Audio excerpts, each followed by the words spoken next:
To share with you guys that these Democrats up to no good as always, and they always doing some stupid stuff or some lefty saying something stupid, and then act like they didn't say it, and they get caught. Don't want to be held accountable. Don't want to be held accountable for what they do or say. So I'm gonna play this clip from Doc Rich. It's amazing. Libtard Monday. Let's get into it. The more you F around, the more you find. So we got to talk about a story, a classic story of the more you F around, the more you find out, because we have a gentleman who thought it would be a great idea to post something very disgusting online, which included wanting the president gone, somebody to take him out. Yeah, he thought that was a great idea, and eventually he got their little knock on his door. Yeah. And then he went on live and started crying and whining, of course. But we're going to dive into all of that, all right? Make sure you guys smack that like button. And if you are not subscribed already, hit that subscribe button. It's totally free, all right? It is completely free to subscribe. I have some merch as well. Link is down below. My second channel. If you like this content, I got some other content on a different channel. That link is down below as well. My second channel is called Extra Rich, all right? Extra Rich. But let's hop on into this because this is absolutely crazy, man. This is some crazy stuff. So here we go. Protesters gathered on Chippewa Street outside of the Minocqua Brewing Company. They took issue with a controversial Facebook post made by the owner, Kirk Bangstead. On April 25th, Kirk Bangstead, the owner of the Minocqua Brewing Company, made this Facebook post about the alleged assassination attempt on President Donald Trump. Let me go back to that really quickly. We almost got Free Beer Day. Either a brother or a sister in the resistance needs to work on their marksmanship, or he faked another assassination to get a positive news cycle. We'll never know. Regardless, we stand at the ready to pour free beer the day it happens. Also, get your free beer, Good morning. Free Beer Day t-shirts here. Our celebration of life is going to be legendary. So yeah, he owns this brewing company that you can see right there at the top of your screen, and is offering free beer if someone takes out Uncle Trump. Disgusting. Absolutely disgusting stuff. But let's continue. President Donald Trump. Some protesters believe that the post encouraged political violence. I would like to... Good morning. May the 4th be with you. To all the Star Wars fans, good morning. Thanks for stopping by. Libtard Monday. Let's continue. Ask him to stop, like and subscribe, saying the things he's saying. And yes, there is free speech, but when you're talking about murder and cheering it on, especially the climate we have, just stop. Nobody needs to hear that kind of stuff. Bangstead held his own event during the protest, with many patrons coming to the brewery. One said that the post was not putting anyone in harm's way. It's a person's prerogative if that's the way they feel. It's not like they're saying anything to put that person in jeopardy. It's just their feeling of the situation. Bangstead claimed that it wasn't meant to advocate for violence against President Trump. I made a post that was provocative, but ultimately... This is the guy right here, Kirk Bangstead. Bangstead. I don't even know how to say this. But yeah. This is the guy here who posted it. The post was meant to suggest that it's really strange that we keep on having assassination attempts against Trump. And it's really strange that the Secret Service seemingly has lost their ability to do their jobs. Prior to the protest, FBI agents interviewed Bangstead due to his post. He claimed they came due to false information provided to them. The spin machine on the right suggested that I was... pro-political violence, and that's not true at all. But because they have so many bots out there, and because they have the Republican Party en masse all suggested that I was, they came after me. President Trump has also received backlash for his own social media posts, such as this one where he talks about Robert Mueller. He is the president, and I support him, but there's sometimes where you just don't say things. Reporting from Minocqua, he didn't wish death. He just said he was glad he was gone. so he couldn't hurt anybody else. Not saying that was a great thing to say, but hey, listen, if somebody had falsely accused me of a bunch of mess, hey, listen, I am having zero sympathy. I'd probably say something a lot worse. Call me a terrible person all you want to, but that's just me. All right, that's just me. It's probably why I could never be president. Subscribe, everybody. Let's get to 2,000. Subscribe. Why not? Let's get to 70 subscribers. If I had been drug in courtroom after courtroom after courtroom, had my name drugged through the mud, I had Democrats change the statute of limitations just to go after me. People going after my businesses, things that I've built, threatening me. Oh yeah, what, bro? I'm unleashing on these folks, bro. You gonna get all the words out of this mouth, okay? You gonna get all the words. Y'all wishing on my death, sending bullets in my direction, and because I say yeah, kind of glad that person's gone. Now you want to come after me? Nah, you can miss me with it. Kiss my behind. It's the way that I see it personally. But yeah, man. This guy, most certainly a piece of work. Most certainly a piece of work because, like I said, this was his actual post, right? And he's claiming that this wasn't meant to rile up anybody or meant to be a threat, but y'all can read it there for yourselves. What do you think? What do you think? We almost got free beer day. Either a brother or a sister in the resistance needs to work on their marksmanship. Needs to work on their marksmanship. Why? Why? You know, I'm asking. Why would you make that sentence? Somebody in the resistance needs to work on their marksmanship. What? Why would they need to work on their marksmanship? So they can shoot who? Whom are they practicing for? To shoot at? It's a genuine question. Genuine question. Because of course, like I said, in that news clip, he claimed that wasn't his intention. So y'all let me know. What do you feel? What do you think about that post? This guy has also announced that he's running for governor of Wisconsin. Yeah, not even kidding. Not even kidding. After all of this is what he announced. So my mind changed, and we got this thing on live right now. I hope this is still going. My mind changed, and I decided I'm not going to stand for this anymore, and I'm going to run for governor of Wisconsin. Yeah!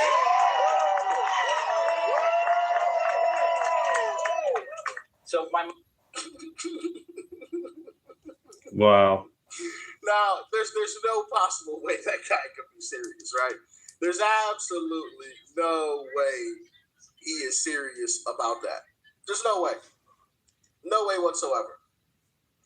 But I also want to go to a Facebook post that he put up, a Facebook Live, actually, that he put up. And I want you guys to listen to it because, of course, he starts literally crying because he got a visit from the FBI after this post that apparently wasn't threatening Uncle Trump. Check it out. So, but I was worried enough when they showed up, and I called Fred, and I knew I had about an hour before they came back and my lawyer came back. I knew I had about an hour, and so I did a few things. I called a bunch of folks at my company, and I said, listen, if you can't get a hold of me, I called my girlfriend, said, if you can't get a hold of me, it's because I've been detained. Because we all have seen people be detained before. Usually not my skin color, usually not my gender, but we've all seen people be detained before. The problem is Democrat Party is pushing this BS, you know what I'm saying, where it's okay to say you can kill somebody. They're making it normalized, and they shouldn't have done that, period. Agree or disagree, that's it. But to disagree, then kill somebody, that's insane, man. That's not how it's supposed to be. That's not how that works. We gotta stay prayed up, you guys, you know? Thanks for stopping by. Let's continue. So, see, he's going with the woke message. Usually not my skin color, not my gender. Actually, the guy, one of the people that was... How you doing, Johnny boy? Good morning. Remember with Don Lemon? Thanks for stopping by. One of the main good morning. was white. Was a white male. He was arrested. So the lie detector determined that is a lie. There are lots of white men who are being arrested. Lots of them.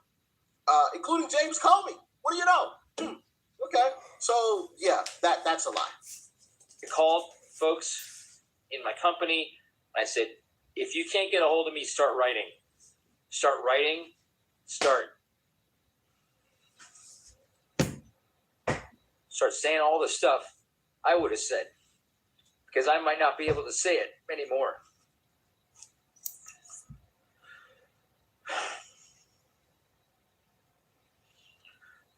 And then I started, and I posted on Facebook, and I said, I warned everybody. I said, I'm of sound mind and body. I'm confident that I'm right. I'm not going to harm myself.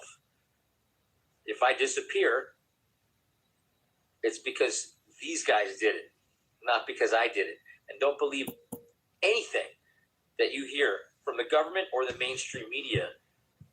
Only believe the people who are representing me. This is where we are in America right now. This is where we are.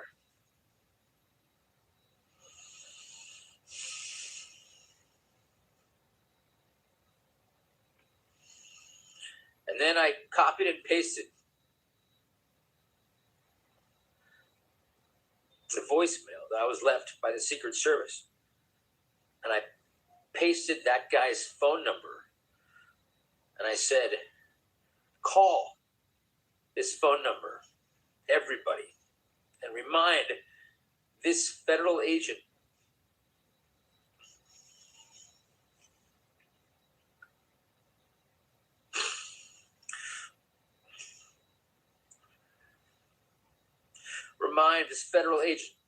that he has an oath that he took to his country and that he shouldn't break his oath. I'm hoping. It is illegal to threaten a president. If you don't like that, talk with Congress. They made it illegal, okay? So when you're sitting here crying and saying, well, remind an FBI agent to remember his oath, I'm sure he does. And he's following it, okay? He's living up to it. Allegedly, right? We got to say allegedly. Allegedly, you broke the law. So you got to visit. If you feel like they're wrong, you'll have your day in court. Right. It's simple. You can sue them. What's wrong with that? What's wrong? Allegedly, according to him, we should all allegedly be able to threaten presidents whenever we want to, unfettered. Yeah, just allegedly incite violence or death threats upon any president you want to. In today's world, especially, unacceptable. Unacceptable. Because these people on the left are lunatics. We've seen it. Right? Yep. I don't like Joe Biden. I despise Joe Biden. Same thing with Kamala Harris. Same thing with Barack Obama. But you know what? Right. We not wishing death on them. We want them to be voted out or never voted for at all, period. But nothing, no death on them, you know? I would never wish death upon them. Ever. And I've said that in the video. Right? When it came out that Joe Biden had cancer, I was like, hey, listen, I hope he, is cured of the cancer, and I hope he lives a long, healthy life. I said those words. You can go back and watch the video. I said something along those lines. I hope he lives a long, healthy life. Now, of course, I added, I also hope he stays far away from the White House, right? But I would never wish death upon him. I would never, clap and cheer because somebody almost died. Like, what?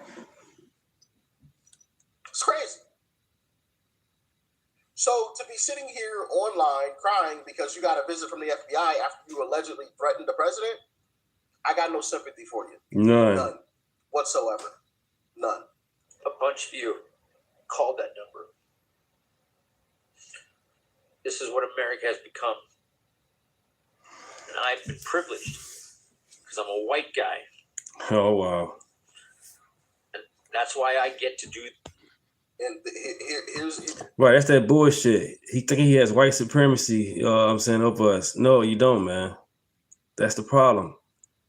That's the difference between us conservatives and them liberals and them Democrats. They believe they can control us, they own us. No.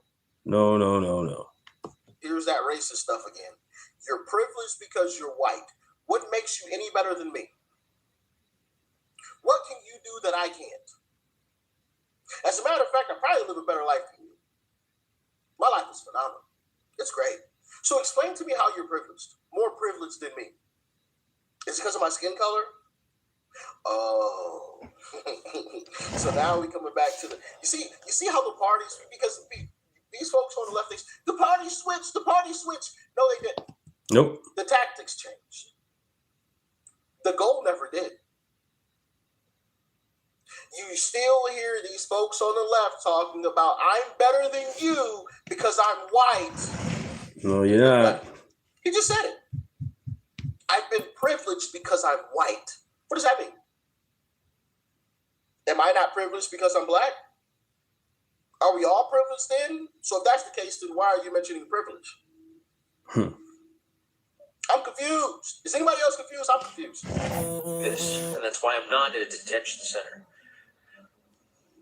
God damn it. I'm going to keep fighting. Like, share, and subscribe, everybody. Like, share, and subscribe. Thank you. Let's get to 2,000 subs. Almost there. Shit shouldn't happen to anybody. The federal government should be coming after business owners. The federal government should be coming after. Thank you, Adam. The First Amendment still rules. The rule. Funny how he says the federal government shouldn't come after anybody. I wonder, did he have that same energy when Joe Biden's federal government was going after Uncle Trump? I wonder. Right. I think we all can probably guess what that is. Right. What was that energy at then? None. And fit the narrative. That's crazy. Words when the federal government was going after That's crazy. Trump. What do y'all think?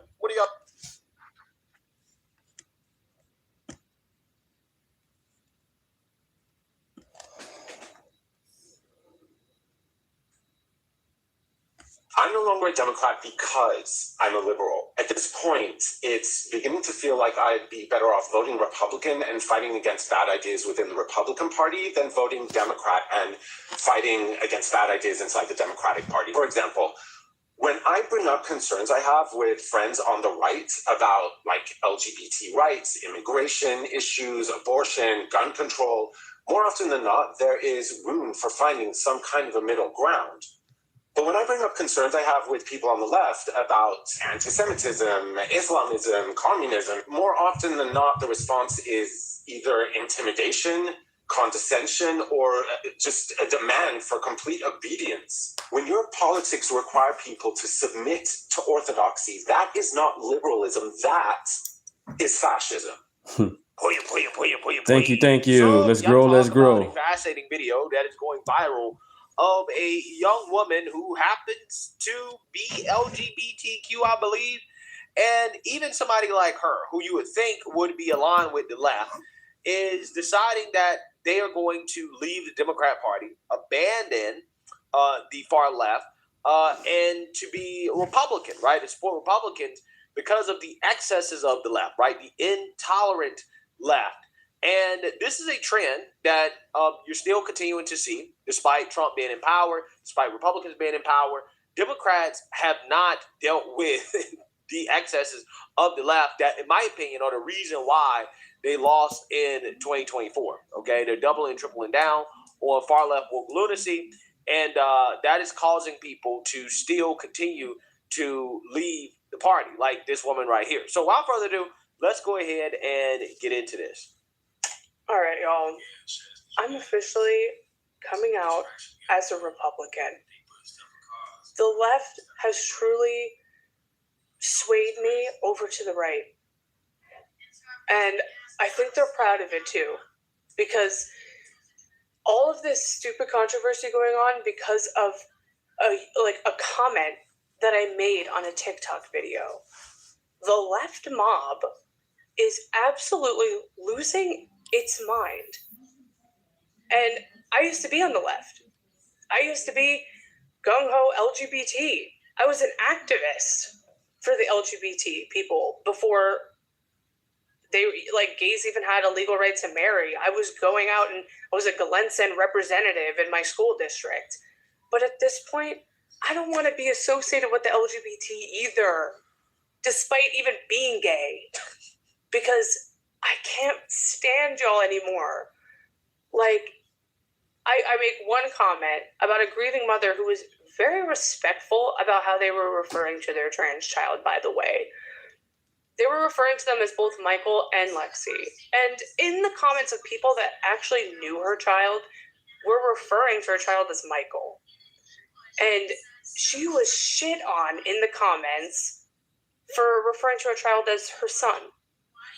Because the left, the trans mob, will never accept that. They can't let a woman who is taking responsibility for not being a present enough mother, for not loving her child enough, who is trying to be a better person and being vulnerable in her grief journey, it's still not good enough.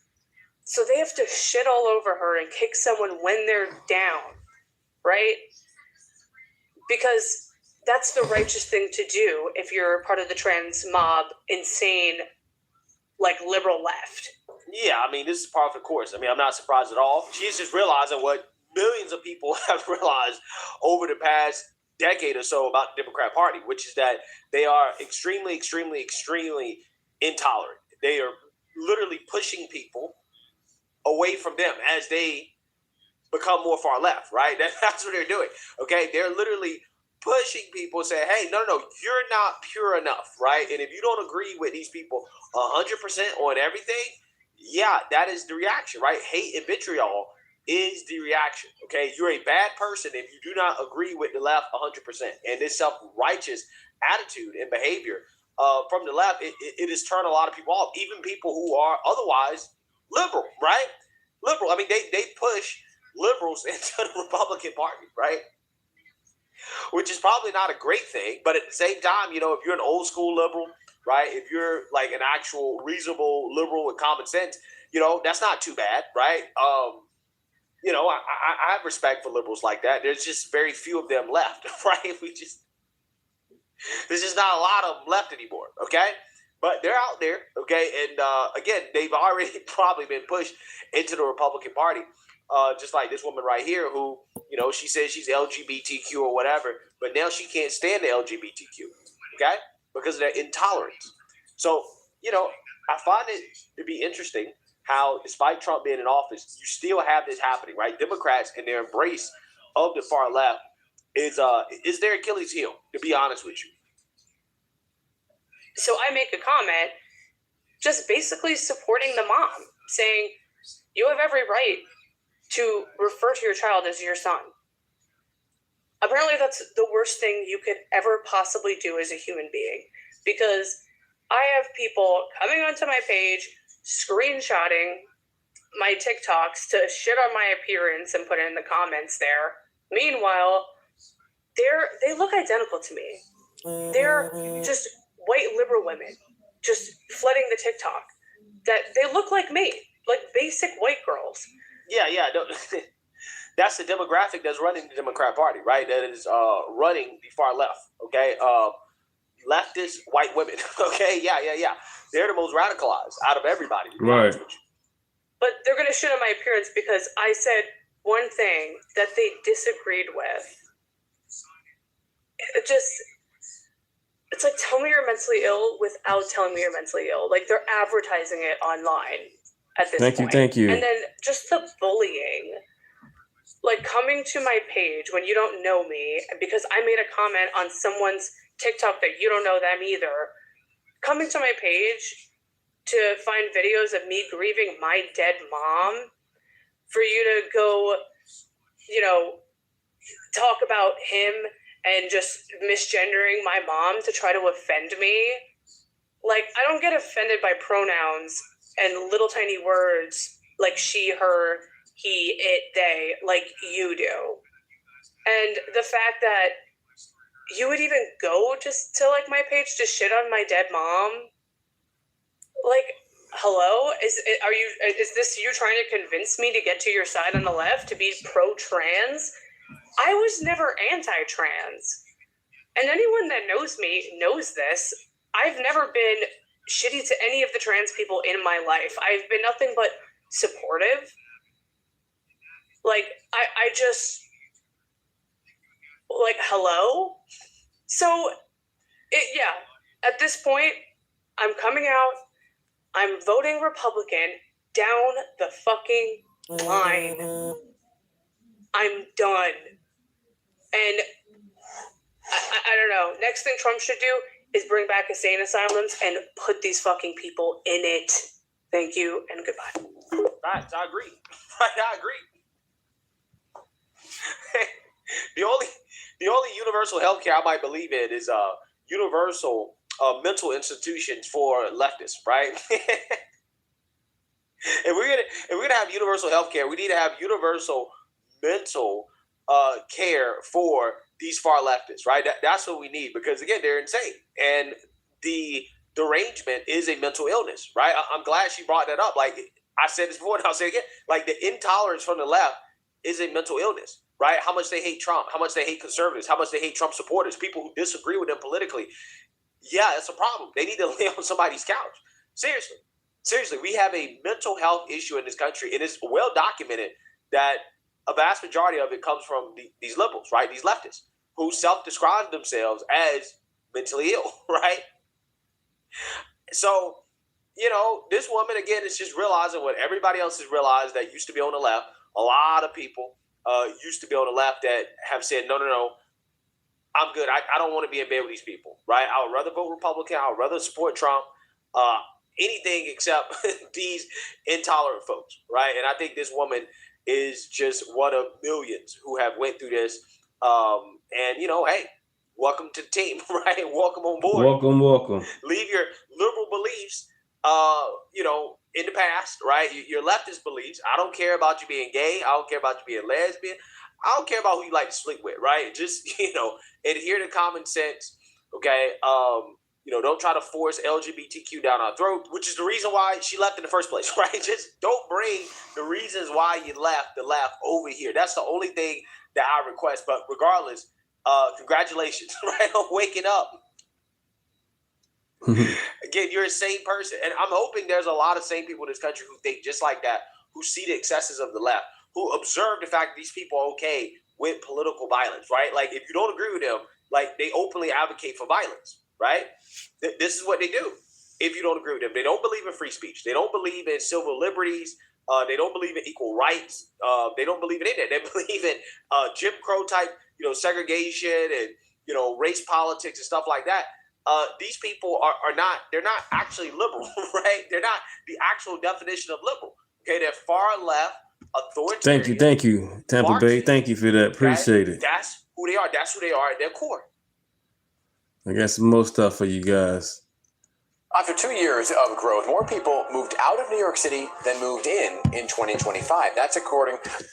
Once again, Libtard Monday. Everybody who voted for Zora Mandani, that was stupid as hell. Why would y'all vote for that? Call him a Democratic socialist, putting the word Democrat in front of it so they can go vote for the stupid shit. Nobody want to vote for socialist stuff. And these people straight did it because the word Democrat was in front of it. And also free. Nothing is free. Across all income levels, okay? So take a look. Before any of this year's proposals on tax changes. So, New York's population just shrank, but not in the way anyone expected, because it turns out people of all income levels are finding reasons to leave this place as fast as they possibly can, even if they're considered wealthy enough to afford to stay here. Because as you're about to see, affordability isn't the only thing forcing people out. Under the cover of night, a burglar kicks in a glass door, heads straight to the register, rips it from the counter, wires and all, and leaves the way they... Yeah, that's the problem. People with the blue mentality go to the red states with that same bullshit. Don't come to people's states like that. I live in Illinois. I live in Rockford, so I'm all blue over here, but I'm definitely red pill. I'm MAGA all day, but Illinois needs some help over here, man. They keep on voting blue no matter who. About to lose the Bears. This is crazy. Broken. It was pretty shocking to us. Our margins are very, very slim, so it's really hard to survive as it is.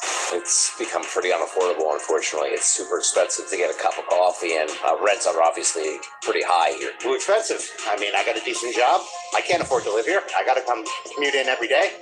Our population, after increasing, declined in 2025, but it's a combination of two things. Federal policies that squashed international immigration, which is usually the generator of growth in New York City. They refer to people who are in this country illegally as just immigrants. And they say that they are under attack by Donald Trump's cuts. And today he was unrepentant for his plan to exact more taxes to balance his budget, saying his intent is balancing this budget in a manner that asks the wealthiest and the most profitable I just did this video this morning. It's about these cars, you guys. 2026, 27, and beyond. They talk about putting AI in the car, and they can stop you from driving if you don't look right or do something right in the car. Check this video out. Thank you. corporations to pay that a little bit more so that everyone can afford to live in the city.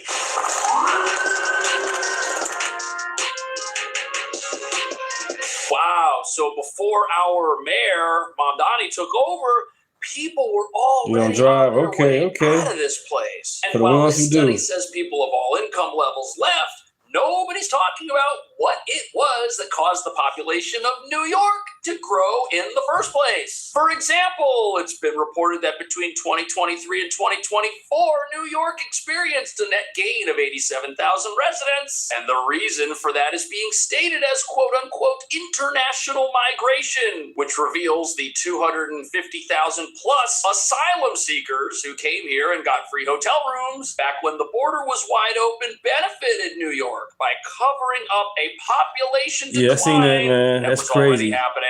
And since then, They up there praying out in the open, trying to establish dominance. That's not cool. and the border has closed, yes, but rents have skyrocketed. Crime is doing the exact same thing, at least the dangerous kinds of crimes people How you care doing, Stuart? about as our 24. revolving door justice system spins faster and faster. And with our communist mayor now threatening businesses and standing in front of the homes of the rich, accusing them of destroying a city they have no connection to with their pricey second homes, even though their companies create jobs and build things, it sure seems like New York's best days are in They the won't be rearview heard. mirror, not in front Amen of it, to that. unless, of course, you're moving here for one of the mayor's new free grocery stores or free daycare centers. And that brings us to the real reason the population here is shrinking and why that's only going to happen faster. New York is now set up to benefit people who come here for the free things, but aren't people who the city might want to tax to pay for those things, which makes this a haven for lawlessness of all kinds. For example, if you're a criminal who runs a shoplifting empire on various street corners and it's your goal to pillage business after business and then sell what you steal out of suitcases, well, you're not going to have to pay taxes and you're going to get all the free stuff. You might even qualify for free health care. And just like we saw during the asylum crisis with the luxury hotel rooms, etc., all acting as benefits, the new mayor's plans are doing the exact same thing, or at least trying to, but there's a huge problem. All the money for these free promises, it no longer exists. We've already spent it, and while the money leaves, the city itself is finding ways to lose even more of it on a daily basis. You talking about this guy? He lives in New York. This is Cash Jordan. He lives in New York. So why would he lie about what's going on? He's paying bills and rent there. Just watch this.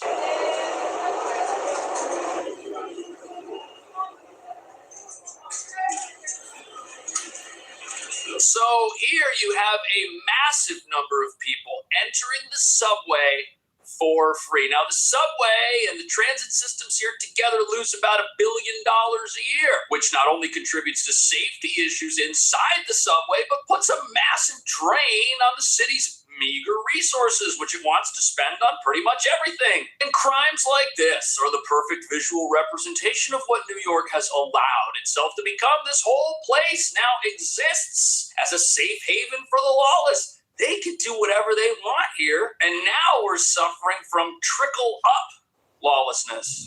Amazing. Subscribe if you haven't already. Subscribe. Thank you, guys. Let's get to 2,000 subs. Why not? All right, just play with us, all right?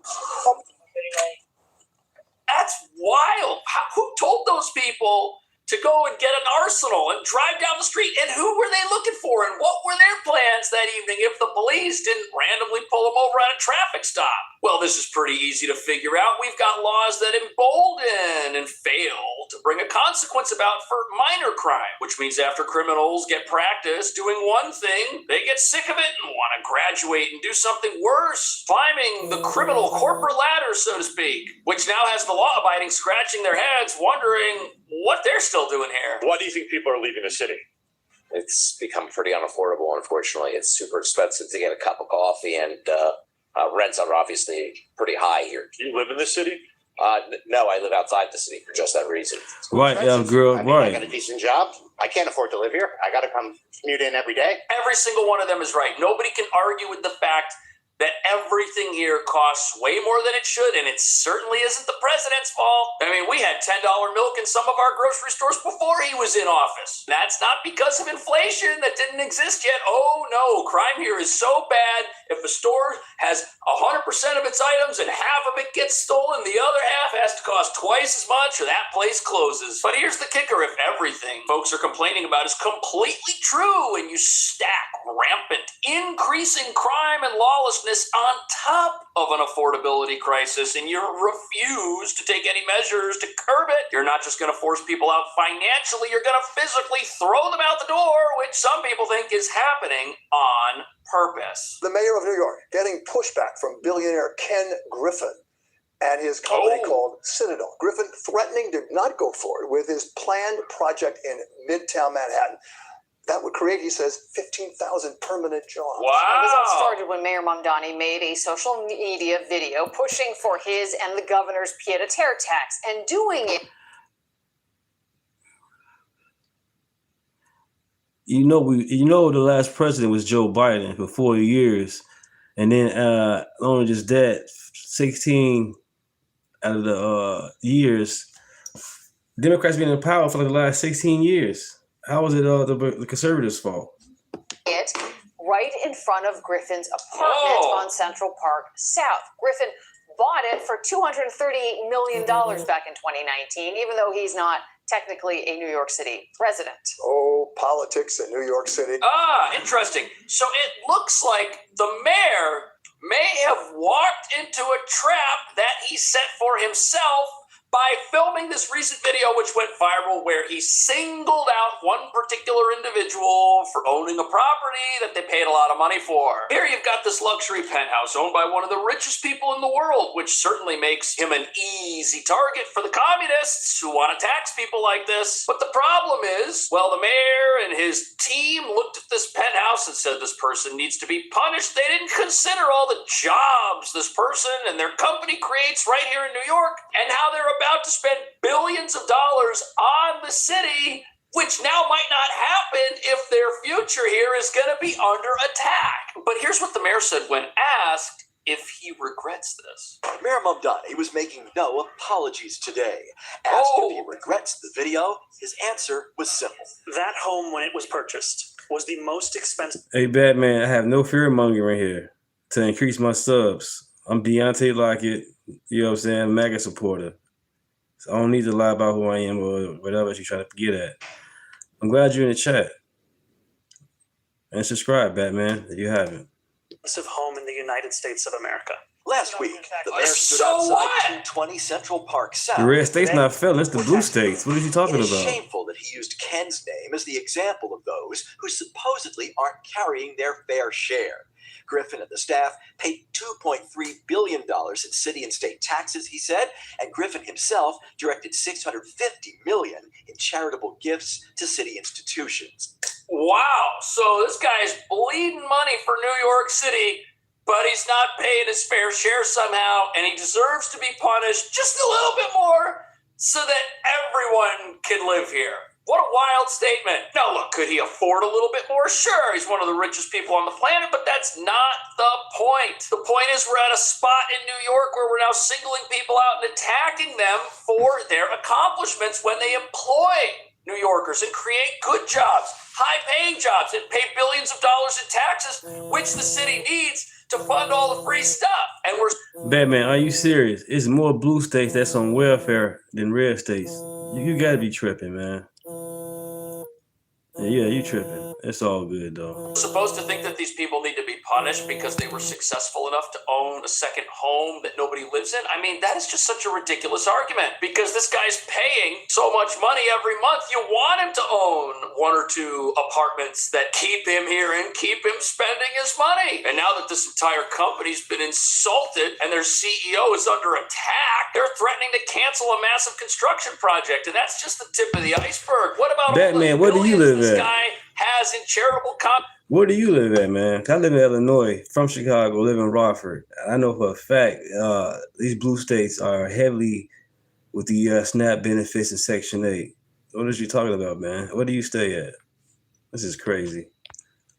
contributions that go to New York and even some of which goes to the city itself. Where's all that money going to go? Let's hear from Bill Ackman. Look at this. He says non-residents, like this gentleman, this CEO who has a second home in New York and actually lives in Florida. This guy spends a ton of money on New York, but he actually receives nothing from New York. He doesn't benefit from protection from the local police. He doesn't take the subway, which is subsidized by the government. He's not going to go to the free grocery stores. He just puts money in and asks for nothing in return because he's not here. So, like, that's the best kind of person you could possibly have living in your city, is somebody who pays for it and actually doesn't. New York needs as many people like that as possible because it wants to have massive amounts of everybody's money to pay for the people that are here. That their planned 1,600-foot tower on Park Avenue will create over 20,000 mostly permanent jobs. Then adding, the project, if we move forward, will entail more than $6 billion of spending. If Griffin is reconsidering, Mamdani seems unconcerned. I am intent, however, on balancing this budget in a manner that asks the wealthiest and the most profitable corporations to pay that a little bit more so that everyone can afford to live in the city. But the city doesn't want to spend a little bit less to balance the budget so that the exact same thing can happen, as if spending money means everyone can live here. What about the people that have to pay more money so that everyone can live here? How are they going to be able to stay if we keep hitting them for more and more? I mean, it's so obvious why New York City has a population exodus problem that was happening before the mayor even came in, by the way. We've been losing people, and now the mayor says he's going to raise taxes to make it so even more people have to leave. But now the question is, who is this everyone he keeps talking about? Remember, New York is a sanctuary city, and although the local leaders here love to talk about how we are a city of immigrants, which is true, they're lumping in people who have immigrated to America legally with people who've come here illegally, and it is estimated that there are a lot of people in New York who fit that category. And when you say everyone, and you're a sanctuary city that believes in a wide open border, what you're actually saying is that we want to tax the rich to pay for a potentially unlimited number of people to come here and stay here forever. It's pretty wild. It is hilarious to hear the different vocabulary that they use for non-New Yorkers compared to how they talk about illegal immigrants. So throughout Zoran and the socialist proposal, they refer to people who are in this country illegally as just immigrants. And they say that they are under attack by Donald Trump's cuts. And so he emphasizes the importance of giving immigrants health care and SNAP benefits and child care as well. Well, that's one way to make sure. Batman, it sounds like you, Batman, it seems like you depend on the algorithm, because we talking about personal, you know what I'm saying, situations. We going to the store, we seeing what's going on. What is you talking about?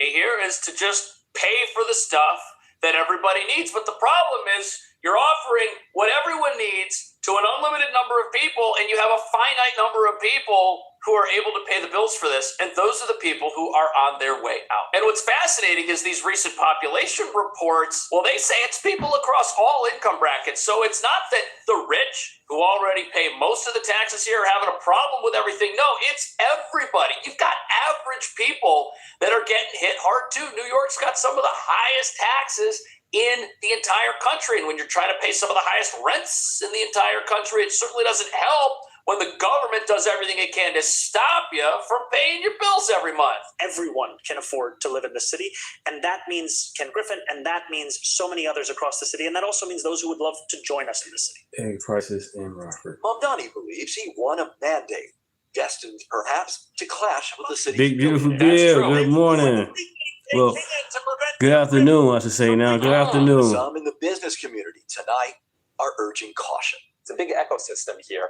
And by villainizing the wealthier people that are providing a lot of the jobs for the middle class, ultimately you get a smaller pool of jobs for the middle class. And then who wins in that environment? But you see, the thing is, and this is the trap that the mayor may have inadvertently set for himself. He came in on a mandate to tax the rich. That's what his voters want. If he doesn't do that, How you doing, Amanda? Good morning. Good afternoon. Good afternoon. People saying good morning. Good afternoon. If he goes and does that, there are going to be people who leave. Now, I know the mayor doesn't think that people are going to leave. He said many, many times that when he was in the state assembly, taxes went up, and now we got more millionaires, which must mean that the more you punish millionaires, the more of them you create. But we know that's not true. People's wealth increases. Subscribe if you haven't already. Subscribe. It's because things change, things get invented, the stock market goes up, companies start, there are technological innovations. People are becoming millionaires in New York in spite of New York trying to stop them. But now, with the mayor coming in and singling people out, it looks like that might stop happening. Even the threat of losing a $6 billion economic development project will not make Mayor Mamdani apologize for making hedge fund owner Ken Griffin the poster boy for his tax the rich proposals. Political reporter Marcia Kramer reports the mayor is standing firm. Sarah Mamdani's beef with rich people goes back to his mayoral campaign. Fight. Park South, Thanks, Bill. Thank you. Where hedge fund owner Ken Griffin owns a $238 million apartment. Right. So if you're going to personalize something like this and go after specific individuals, that's going to scare people. That's going to frighten people. And that's going to tell those folks that they're not safe. And it's going to tell people like them that if they come here, they could be the next target. You see, that's a huge problem. And this company's going to spend all of this money on New York City. They're going to create all of these jobs, but they're the enemy somehow, which makes perfect sense. I mean, what communist regime on the planet has ever put its foot down and said, yes, we love it when private companies create jobs and pay people so that we don't have to support those people financially? What communist regime has ever succeeded when there's a private apparatus out there that does what they're claiming to do only way better and doesn't run out of people's money because it helps people generate their own money? Capitalism and communism just don't mix. That's why business leaders are the enemy. This is how history works when it comes to communism, and now we're getting it right here in New York. Yet the mayor's completely trapped. If he goes full on with this, communism's not going to work. People are going to leave, and now there's going to be less jobs, and we're going to run out of other people's money faster, and even less people will be able to stay here, which is the opposite of what he is claiming he's gotten elected to do and plans to do. This is shaping up to be a massive I told you so moment, and I don't think the city is going to do anything to avert this disaster. Citadel officials furious about a Mamdani video. This penthouse. Yeah. Which hedge fund CEO Ken Griffin bought for $200 Catch you later, Batman. Catch you later. This peer-to-tear tax is specifically designed for the richest of the rich. Like and subscribe. That he used Ken's name as the example of those who supposedly aren't carrying their fair share of the burdens associated with New York City's often costly and wasteful spending. Right. Citadel Chief Wasteful Operating spending. Officer Gerald Beeson said in an email to company employees. City budget experts say it's short-sighted. Stay 42. Correct on that.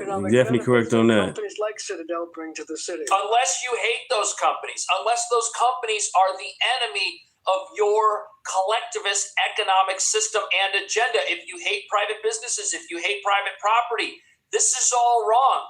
To you, the capitalists, all they do is create inequality, when the truth is in America, we've got equality. We've got equal rights. everybody can vote. We don't have equal outcomes because an equal outcome would mean that everybody made the same decisions and everybody did the same things and pursued the same paths. Some people studied hard, got good grades, got a job. Other people lived a life of crime. Outcomes are not always the same. Yet now New York wants to take matters into its own hands and chop everybody down to size so that everybody can live here. And I don't know what the city's going to look like in a few months. What do you think? I'll see you in the next video.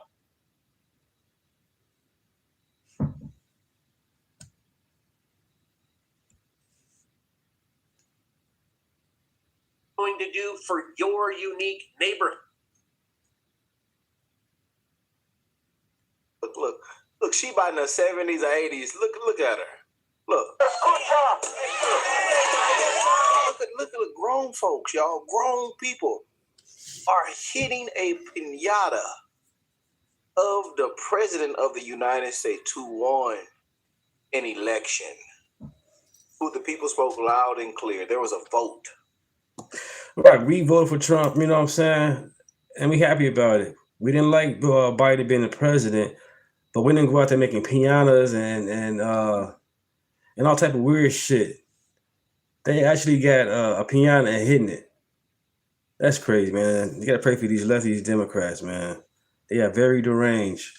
When Biden won, we didn't go out there marching. We didn't call Biden the king. We said the election was stolen, which was now true. And we was right about him having dementia. Right.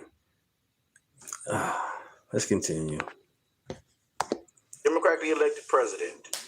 Every single swing state, you name it. And look at these people out there. Look. What is this going to accomplish? This is sick, man. And the violence just won't stop. The rhetoric, the gaslighting, the propaganda just won't stop. And look, and it fuels this mess right here. And these are grown people, grown adults, y'all. These not kids, but look, they act like children.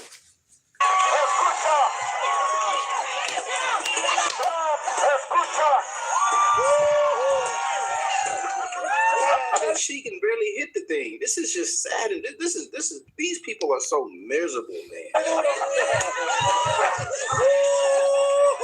And her shirt says, "MAGA, make America kind again."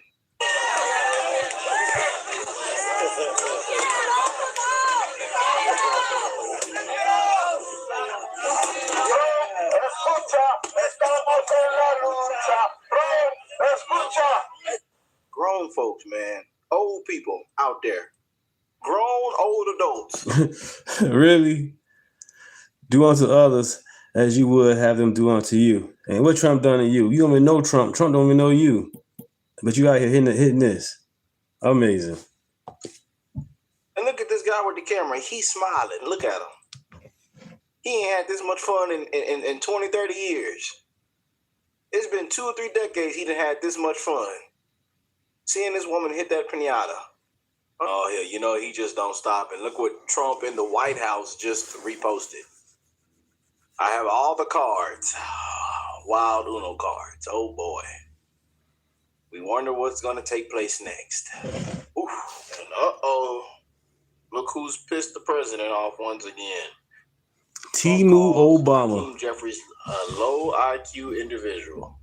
In the new Congress, we're going to have to do something about this Supreme Court. And let me be very clear. Everything is on the table. Everything to deal with this corrupt MAGA majority that is issuing political opinions that are designed to bolster the prospects of the Republican Party. And we will not allow them to succeed. Heard my dogs there in the background. They agree. Leader Jeffries, thanks as always. Appreciate you. Thanks, bud.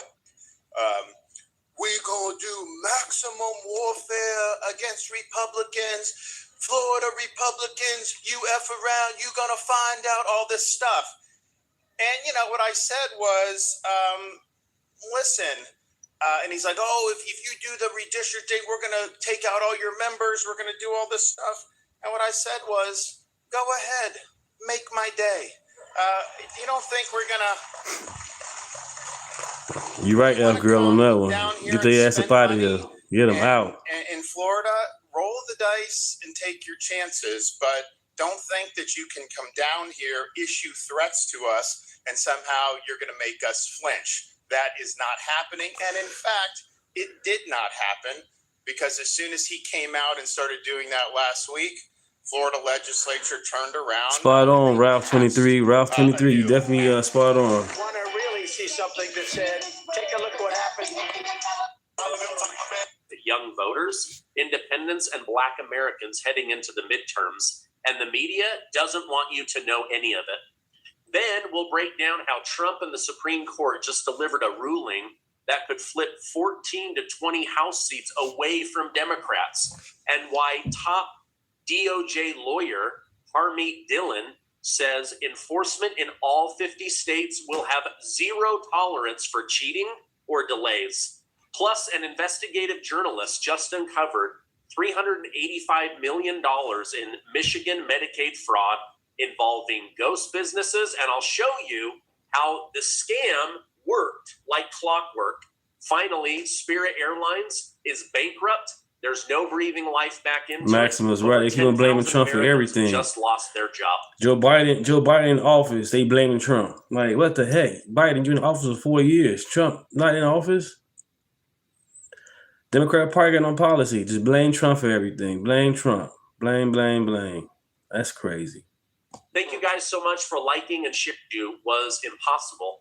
He is actually growing his coalition heading into the midterms.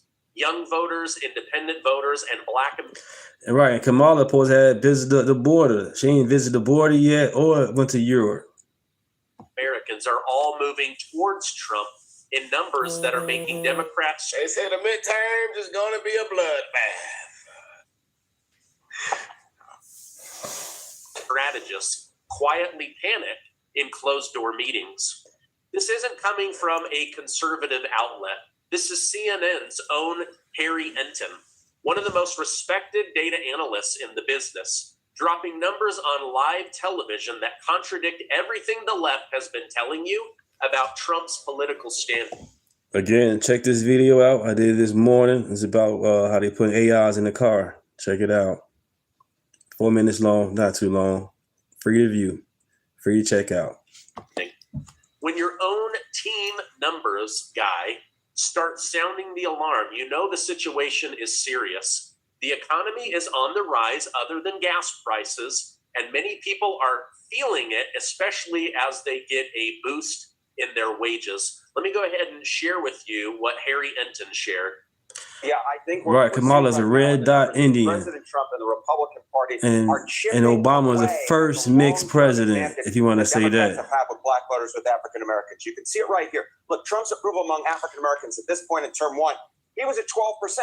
You know, he's been losing ground with a lot of. Yeah, kill switching cars definitely unreal, man. Ground with African Americans, he's up to. Everybody worry about this Epstein trash and voter laws. They ain't up passing this bullshit by making the cars mandatory in 26 and 27. Amazing. 16% at this point, and you say this isn't that big of a shift. But I will tell you, Republicans absolutely love this shift that's going on because Democrats have had such a long-term advantage. The fact that he's actually gaining ground versus where he was in term number one, this has major implications for elections down the line because Democrats, especially in a lot of these tight races, you talk about places like Georgia, right down in the South, you see this type of movement for Trump actually. Maximus, right? That'd be a good excuse. Wow. And help put Republicans over the top in a number of places in the midterm elections. So do you see this as part of a bigger trend? I see this as absolutely part of a bigger trend. Donald Trump's Republican Party is absolutely gaining ground, not just him gaining in terms of his approval rating, but look at the party ID margin, Kate, because this to me was absolutely stunning. Look at this party ID margin among African Americans. At this point in Trump term number one, Democrats had a 63-point advantage. That is absolutely fallen. Look at where it is now. A double-digit shift away. Democrats, of course, still have the advantage, but it's a 12-point shift to the Republican Party.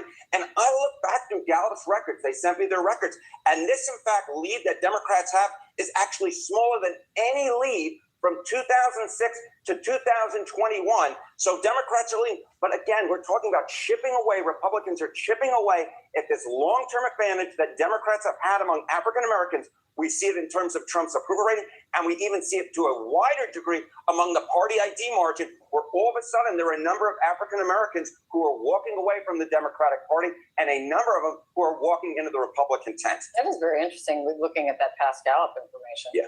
What does this mean for the race for control of Congress? Okay, so you see this right here. You see this 51-point advantage that Democrats have, significantly less than you see that 63-point advantage. And what we will note was back in 2024, right, Donald Trump put in a historically strong performance among African Americans. Subscribe. Democrats performed the worst in a generation. Have they gained any of that coalition back from where they fell down to in 2024? But take a look here. Okay, choice for election among African Americans. Kamala Harris was leading amongst that group in the pre-election polling by 63 points. Are Democrats gaining back any of that ground? It's a 62-point advantage now. Oh, man, 95 Honda Civic, man. African Americans in 2024. Republicans are gaining among African Americans. They are chipping away at that long-term advantage. The Donald Trump-led Republican Party is making gains among African Americans that we simply put have not seen the Republican Party make in a generation. Amazing. Oh my gosh, that makes me so happy. Bring it on. Come on. Bring your ideas, come into the Republican Party, bring your libertarian ideas, your independent ideas, and let's go dominate and make America great again. Isn't that incredible news?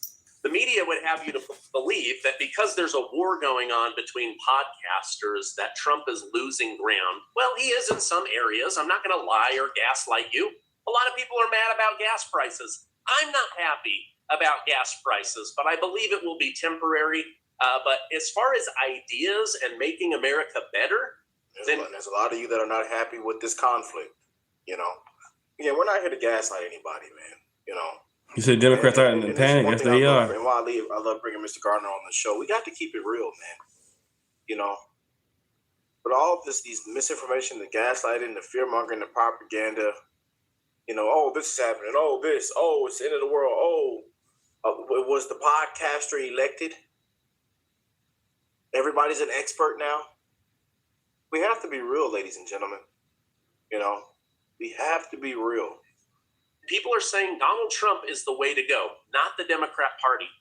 Now, President Trump and his team racked up a stunning string of domestic wins last week, and Democrats are reeling from nearly every single one of them. On the courts and redistricting front, the Virginia gerrymandering was overturned, and pressure is now building to redraw maps in Florida, Georgia, and Alabama in ways that genuinely reflect voters rather than racially engineered House seats. Y'all love the fight between Ron DeSantis and Hakeem Jeffries. And now we seeing Trump hitting back at Hakeem Jeffries very, very hard, calling him a thug, low IQ. Right, Christ is king, definitely. Yes. The Supreme Court's thank God for John 3:16 ruling declaring that congressional districts nationwide must now be won on merit, ideas, and actual voter preference, not skin color. That one ruling alone could cost Democrats anywhere from 14 to 20 House seats as maps get redrawn across the country. And you can hear the panic in their voice as they run to MS Now and ABC and CNN. Well, Democrat leaders responded the way they always do when they're losing, with hyperbole designed to terrify their base. Some called it the biggest act of systemic racism since Jim Crow. Others outrageously claimed Black Americans would no longer be allowed to vote ever again. None of that is remotely true. Right, we're going to still vote. What this actually does is liberate Black voters to choose candidates based on policy, vision, character. What are they going to do for your unique neighborhood, for your children, your life, your grandchildren? Instead of just funneling all the votes into somebody that's been engineered and put in front of you, you get to actually pick great people. This is freedom. So meanwhile, Democrat mayors and governors took body blows this week as fraud scandals, indictment, and mismanagement stories dominated headlines. from Louisiana to New York to Minnesota. The machine that was built on identity politics and taxpayer money is cracking. It's all falling apart. Democrats know exactly what this week means. Losing 14 to 20 House seats would be catastrophic between 2026 and 2028. They can scream all they want about Jim Crow, but nobody's buying it. And what they're really screaming about is losing control. And this week, they took a cannonball right to the chest, and they're openly admitting it. Listen to how devastating this is, according to one election expert. I said in oral argument that it would be catastrophic for the Supreme Court to, in any way, narrow, shrink Section 2, and it has done far more than that. It has effectively debilitated us from It's like, hey, Burger King. in most contexts that we've used it in the past. There may be some theoretical academic application, but the reality on the ground is that we have lost the most important tool to protect our democracy from race discrimination in voting outside of the 15th Amendment, and that the 15th Amendment, in Chief Justice Roberts' words from the Allen versus Milligan decision, is now a mere parchment promise. It is lost on me how he could square those poetic words with the decision that he joined as part of the 6-3 majority in Louisiana versus Calais. This is a day of infamy for the Supreme Court. Infamy. It is a day of devastation for our democracy. Devastation for democracy. And it is also a call to action for every American who hopes to continue to live in a functioning democracy, and one that is multiracial, multi-ethnic, and whose representatives reflect that. This is not a day of devastation for democracy. This is a day of devastation for the Democrat Party. Nobody is telling anybody with any extra level of pigmentation in their skin that they are not allowed to vote. Nobody's going back in chains. None of this crap. Martin Luther King is still alive. Go to the back of the bus. That they try to push down our throat. I don't care what color you are, what religion you are, whatever. You have the right in America to go out and vote however you want. What this is likely going to do is hurt the Democrat Party, and it's going to bring forward better candidates, which is exactly what elections are supposed to do. Give us the very best, not the very worst. And if Democrats thought this week couldn't get any worse, it just did. This isn't just a Supreme Court ruling sitting. Right, constitutional republic. Yes, we are.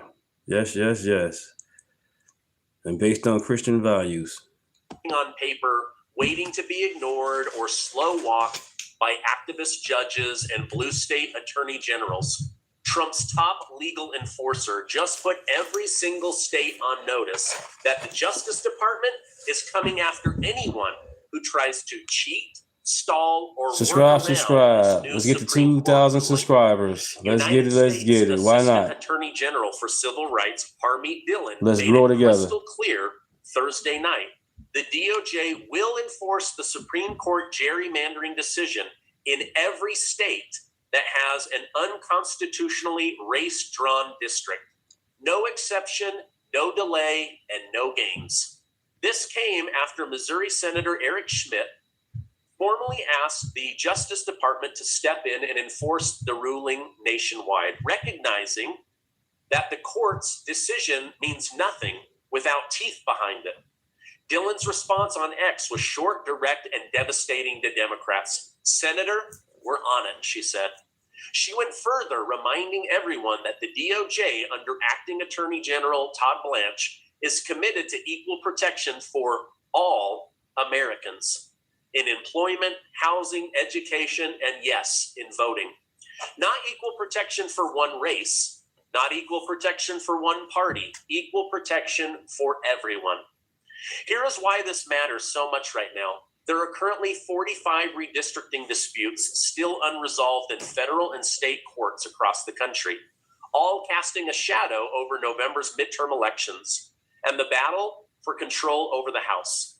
Democrats are hoping to run out the clock like they have in the past, tie things up in litigation like they have in the past, and preserve their racially engineered maps just like they have in the past. Now, Harmeet Dillon and the DOJ just slammed the door on this kind of behavior. The map is being redrawn, the enforcers have been deployed, and the Democrat Party is on the run. Now, as you know, I love all the work that they've been doing on destroying the fraud. It saves us money, people are being arrested and actually held accountable, and it gives us a better government. Well, an investigative journalist in Michigan just found over $385 million in Medicaid fraud. And what's interesting is these are ghost businesses that are collecting your stolen money. In fact, he said the way that the billing changes are timed is almost like a newsletter went out to fraudsters on how to cheat and defraud the American people. Listen to what he shared today. Walter Kirk, an investigative journalist, has been looking into Medicaid fraud nationwide. And thank you for inviting Leader Nesbitt up here to talk about this. The reports in Michigan that I've been putting out over the past 2 or 3 months now shows a similar pattern that's actually not only present in Michigan. It's not just Michigan that this happens in, but Michigan's one of the worst examples of it, where the Democrats take over, and then within just a few months, magically Medicaid billing starts going up drastically in very, very specific codes directly related to the ones that they change when they take over the legislature. This is not an abnormal pattern. This has happened in many different states. This just happened with the next place on my list. The next place on my list that I was looking at. So looking at these numbers, $356 million within just a few weeks of them changing the billing. Some of these businesses that I look at, they actually test bill 6 months prior. And then the moment they change the billing, they start billing $280,000 a month. Someone tips them off. Who's paying these people? How are they getting this information so they know exactly the second to know how to do that? I don't know. But those are questions we need to answer. I mean, that's where I've been looking at. I'm going across the state even further as I started looking. Now I found over 21 businesses that are completely dissolved in Michigan, still billing Medicaid to $118 million. Who is supposed to look at this thing? If it took me just a few months of looking at Michigan finance, what else is there? And I think that's the problem, because it is our tax dollars. It's your tax dollars, and Michigan specifically, it's your tax dollars. You should care. Taxpayers robbed in broad daylight. I'm looking at fraud and abuse in every state in the country.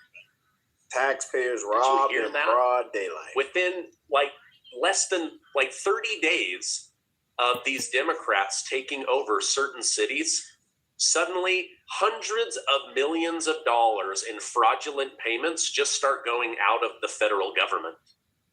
It's bizarre, right? And he said $118 million went to over 20 businesses that had legally dissolved themselves, but the checks kept coming, and so they just kept keeping the money. These people need to pay this back, or they need to pay by going to prison. That's the only way. Pay with your time or pay with your money, but you stole our money. Unbelievable. All right, last thing I wanted to share with you. Spirit Airlines has officially collapsed. Hands behind your back. I'm sorry, y'all. That just came out. I apologize. It just came out. It was just in my spirit. I had to let it out. You know how you have to let out that fart? I had to let that out right there. It just came out. I'm sorry, y'all. I'm so sorry. I didn't mean to blurt that out, but it just came out. Into bankruptcy and is shutting down completely. And you can thank government overreach for a big part of this. While rising fuel costs hurt the last few weeks of the business, the death blow from the Biden DOJ and the JetBlue acquisition. But they heard about them oil prices and said, oh, Trump. It's his fault. The big bad orange man, the king. You see, if we didn't elect the king, I could still get on Spirit and ride for the low. But y'all wanted to go out and elect the king. So now I can't ride on my cheap flight.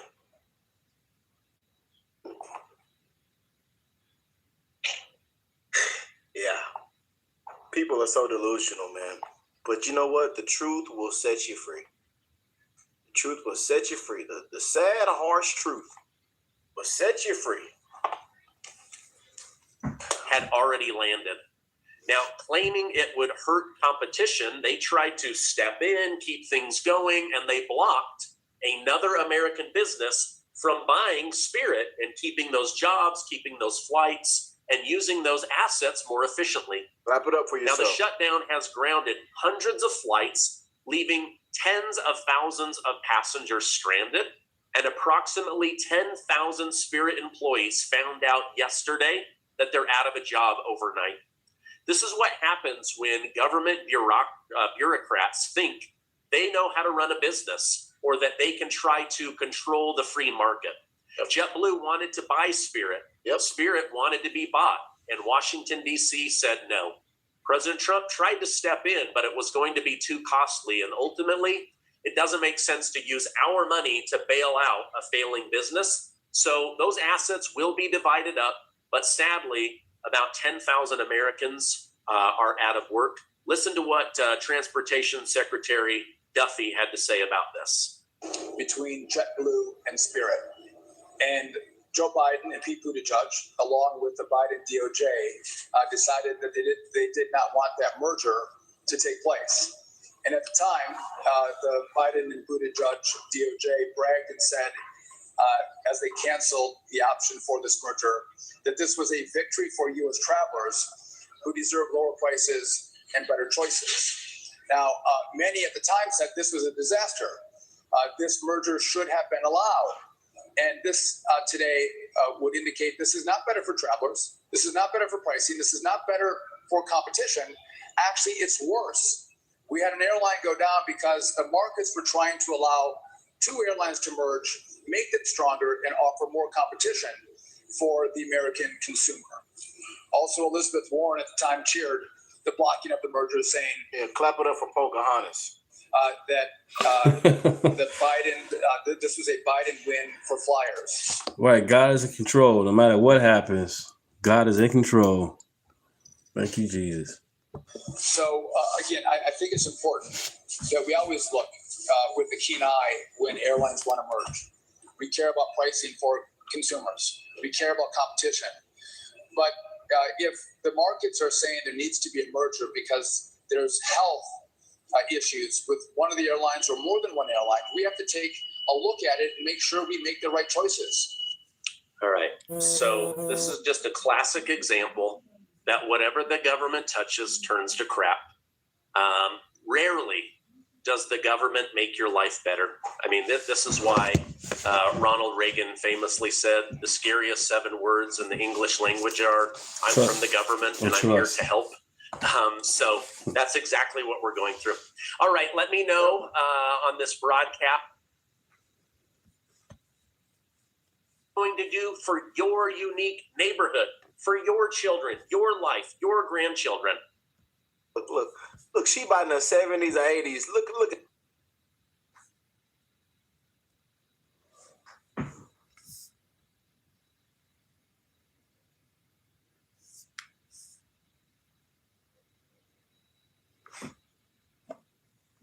Now, the fraud crackdown in Minnesota continues to escalate. State lawmakers are launching their own probe as the FBI just raided 22 facilities this week. The National News Desk's Jeff Harris spoke exclusively with one of those lawmakers. Minnesota State Representative Kristen Robbins has been leading legislative efforts to uncover and address systematic fraud in state-funded programs. In our conversation, she discussed those efforts, holding elected officials accountable, and her recent letter to Congresswoman Ilhan Omar about the Feeding Our Future scheme. I don't think the state has been doing nearly enough to hold themselves, the agencies, accountable or to prosecute these crimes. In an exclusive interview with the National News Desk, Minnesota State Representative Kristen Robbins, who chairs the House Fraud Prevention Committee, opening up about the fraud crackdown happening in her state, including Governor Tim Walz declining a recent invitation to speak. You did ask Governor Walz to appear to the hearing this week, right? Absolutely. We think he needs to come before our committee and answer to the Minnesota taxpayers. That hearing happening the same day the FBI raided 22 facilities in the Twin Cities Robbins commenting on Walz's reaction, who wrote on social media, the raids happened because, quote, our state agencies caught irregular behavior and reported it. Comments he doubled down on during Tuesday night's State of the State. People who have ripped us off are getting caught, and they are going to jail, just like today. I've said the buck stops with me. What are your thoughts on his response to those raids? For them to say, oh, they're the ones, generating these leads or helping the feds, it's just not true. The feds are doing an incredible job, and we're very grateful for their partnership. Federal prosecutors estimate fraud in Minnesota's Medicaid and social services programs could exceed $9 billion. On Thursday, Dr. Oz announcing another $91 million in federal Medicaid funding was being deferred, adding to the over $250 million deferred in February. Now, based on what we've seen so far, roughly $14 million may have gone towards illegal immigrants who weren't supposed to be getting this coverage. The most significant fraud case feeding our future, resulting in over $250 million being stolen from a pandemic-era school program. Robbins recently sending this letter to Minnesota Congresswoman Ilhan Omar, requesting records and an explanation of her alleged ties, pointing to the Meals Act, which was introduced by Omar in 2020, but later scrutinized for potential links. What are your next steps if she doesn't comply? I believe that deadline was set by May 5th. The bill she passed at the federal level exactly created the conditions of fraud that our state taxpayers are still reeling from. So she does, I think, need to come and explain herself to Minnesotans. Now, in late 2025, Omar defended the Meals Act, saying she had no regrets since it did help children in need. Meanwhile, earlier this year, Walz introduced an anti-fraud package aimed at detecting and preventing fraud. I'm Jeff Harris reporting from Washington. Want to really see something that said, take a look what happened. Well, we're gonna have some fun in this show, man. It's not looking good for Miss Ilhan Omar. I know a lot of y'all want Miss Omar the hell out of Congress, expelled, deported, in handcuffs with her hands behind her back. But man, I got to have a good laugh again, man, because when Trump's being Trump, man, it's the best thing ever. Whether you love it or hate it, whether you have Trump derangement syndrome, whether you actually believe there's a king, a dictator, Hitler, whatever it might be, he is still the president. You ought to be praying for him. You ought to be praying for the country, man. God bless our president, man. And there's a reason why so many still love and support the president. And sometimes you got to have a good laugh. But Trump literally made a whole scene of Ilhan Omar and her brother. He even said, they say, darling, I love you very much. Good night, brother. Let's go to bed. Like, who comes up with that? Like, Trump is just something else, man. I got to have a good laugh again, man. Ilhan Omar, she comes here from Somalia, and she tells us how to run the United States of America. She says, the Constitution gives me certain rights. And I demand that I be given these rights. Get the hell out. What a phony. Get out of here. And she married her brother to come in. I believe she married her brother, which is totally illegal. Although it's a lovely couple, actually, but it's a little... This is a lovely couple. It's a little bit on the illegal side. Darling, I love you very much. Good night, brother. Let's go to bed. Isn't she despicable? I can't stand it. Side down.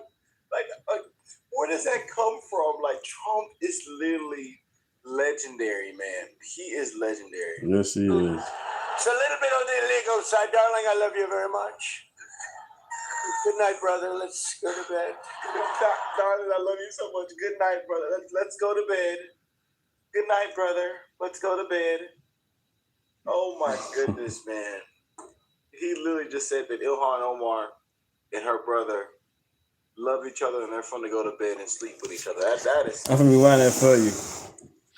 Boy, oh boy, oh boy. Trump is something else, man, and I'm here for it, man. I am here for it. How do y'all feel about that? Weigh in with your thoughts. I know some of y'all are laughing, having a good time. Happy Sunday, family. I hope y'all...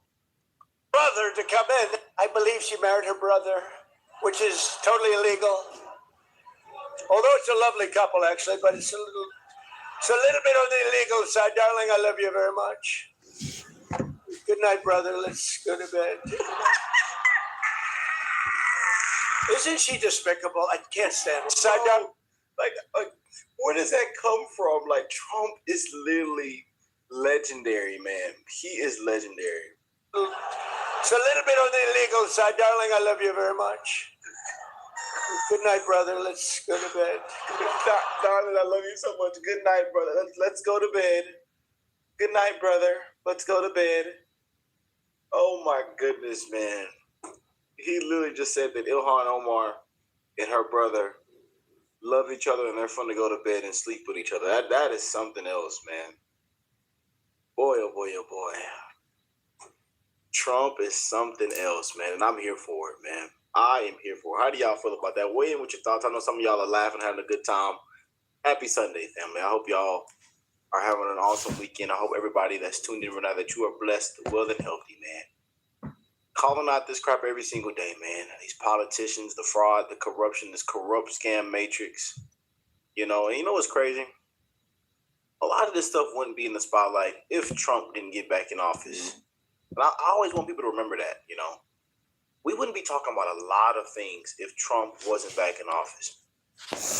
You know, a lot of the stuff, man, especially when it comes to fraud and, you know, the things that are taking place, especially back during, you know, COVID and just everything, man. I mean, it was an absolute disgrace, man. Saying that kids were getting fed and no kid and nobody was getting fed. You know, but people are with millions of dollars buying houses and cars and luxury stuff and the designer and, you know, it's ridiculous, man. And taxpayers are hotter than fish grease. And people want accountability. No other way around it. You know?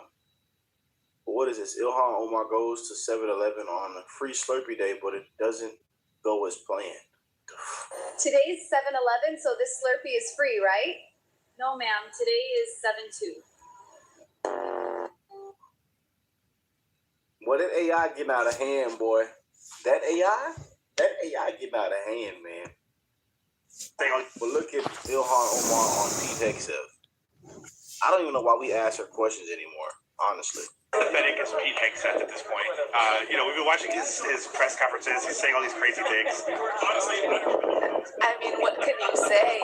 You know, he's always been pretty pathetic. Yeah.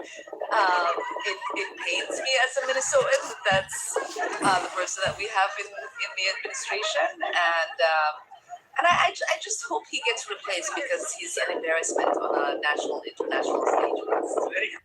What is the? Just the way it's just low IQ, man. Just low IQ. You know, these people are just idiots. I really, you know, I'm at the point where it's become really hard to have an intellectual debate with any of these people. The dumbing of the United States has arrived because how else do we get a Trump presidency again? The last time the Alien Enemies Act was invoked, it was used to detain and deport German, Japanese, Italian immigrants during World War XI. But, you know, attack majority of Americans. Attack majority of America. Insult majority of Americans. Call majority of America stupid. How do we get another Trump presidency? Because people are just dumb, stupid. But you have that, yeah. Also, right, Tampa Bay, we're not cheating. We voted. 11. Nobody dead voted for Trump. Yeah. World War 11. World War 11. Amazing. This is the dummy that's in Congress. Deport this heifer back to Somalia. I mean, honestly, you know. But you know, it hasn't been a good week for Miss Ilhan. Well, actually, the last couple of months. And especially this last week, and this last week for Democrats, it's just been completely terrible for Democrats. You know, from Supreme Court ruling. I mean, it's just been one after another hitting back on the Democrat Party. And as we know for Ilhan Omar this past week as well, the whole scandal with her net worth going from negative to millions of dollars. And then they come out and said that it was an accounting error. And now she's not worth $30 million. She's worth $90,000. It's ridiculous, man. Karen Medicaid from being looted by criminals and thugs. We've launched a war on fraud. You've been watching it in the papers. We're all over Minnesota, California, all over.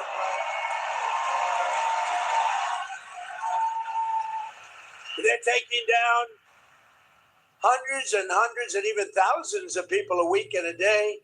It's led by great Vice President J.D. Vance. He's doing a great job. I said, J.D., I want that job. I want to do it as president. They said, you better, let's do a little delegation, please. But J.D.'s done a great job. Thousands and thousands of people are it's a fraud. I mean, look at the wonderful country. It's a beautiful country. You should try it sometime. Somalia. It's a beautiful place. It's got no government. It's got no military. It's got no anything. It's got one thing that's really strong, crime. It's got a lot of crime. They have no police. All they do is run around shooting each other. It's filthy dirty, disgusting dirty. It's a horrible place. They come here, and Ilhan Omar. Right. Thank you, guys. Thank you. Appreciate it. And let's get to 2,000 subscribers. They have nothing but crime, poverty, pollution. Everything is horrible over there. Nothing good. They say it's the worst country anywhere in the world, that we got some beauties out there, but it's the worst.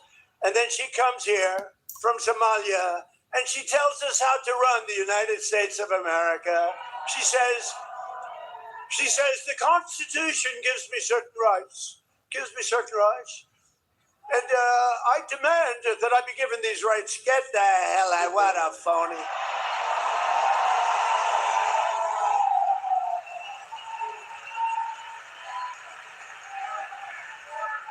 And then she married a brother to come in. I don't know, you know. But I would imagine they're looking at her. I have nothing to do with it. I would imagine. Of course I have nothing to do. I love how Trump goes, I have nothing to do with it. I have nothing to do with it. I have nothing, but I believe she married her brother, which is totally illegal. Although it's a lovely couple, actually, but it's a little bit on the illegal side. Darling, I love you very much. Good night, brother. Let's go to bed. Isn't she despicable? I can't stand her. I can't stand. Did you see last month? She accidentally checked the wrong box. It said she was worth $38 million. And law enforcement came after her for that. And then all of a sudden she was worth less than $80,000. And she said it was accounting. It was an accounting error. That was not a very good accountant, was it? Huh? No, their whole life is based on fraud and a scam. The whole thing is a scam. And we ought to get those people the hell out of our country. Hell out, man. This man is right. Trump is right, y'all. You know? Trump is right. The last time I spoke to you, you said that I was stupid for asking you about your financial disclosure, but there's some discrepancies on there. Would you like to explain them? How did you make such a big mistake on this? You were stupid for asking me anything. I have? Yes. Well, what about the American people who are wondering how you made such a big mistake? I have explained to the American people. What's the explanation? I have given them the explanation. Do you want to tell our viewers? Because I don't want to tell you jack shit. Oh. How about that? Okay. Have a good day. Thank you, Congressman. Shout out to Miss Lindell TV. She's been on it, man, putting these politicians literally in the spotlight, exposing these politicians in broad daylight, man. And coming face to face. No, Biden was not there at all. Biden was not the president. He was selected. That could perhaps lead to your deportation. But they cheated. Oh, you're one of those people. Dead people voted for him. That's straight bullshit. Do I look concerned? I guess not. Okay. All right. What about the Minnesota fraud hearing? The man had dementia. I think you should have. Why should I have? Well, it happened in your state. Don't you want to defend your position? There were people from my state that were there. Okay, but why not you? I mean, there's allegations that you're complicit in the fraud. Wouldn't you want to show up? Why would there be an allegation that I'm complicit? How would I be complicit? Well, what about Tim Wolf? You just ask stupid questions. I'm curious to get your thoughts. I mean, there's a lot of controversy around the issue. Hey, Kevin, you heard about Hunter Biden's laptop and Joe Biden's daughter? About her journal being left behind, how he was in the tub with her and all that crazy stuff? $9 billion in fraud in the state of Minnesota. $9 billion? You don't think so? Really? Yeah, and counting. Probably more, honestly. You think that's fake news or what? That is more than half of the resources that are allocated. Okay. So you genuinely... State representative being tracked. It just cringed me watching those, man, because that lady tries to be such a smart, Kevin, name is Deontay, man. You can go ahead and get out of there. Drug lords, murderers all over our country. They're blocking the removal of these people out of our country, and you should be ashamed of yourself.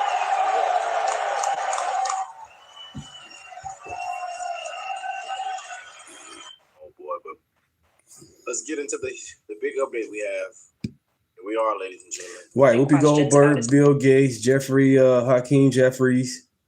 A lot of Democrat Party people was in the Epstein list. You had an attorney talking to Epstein on the trial, doing a trial. She was talking to Epstein doing a trial. How that was bogus. Statewide child nutrition fraud scheme.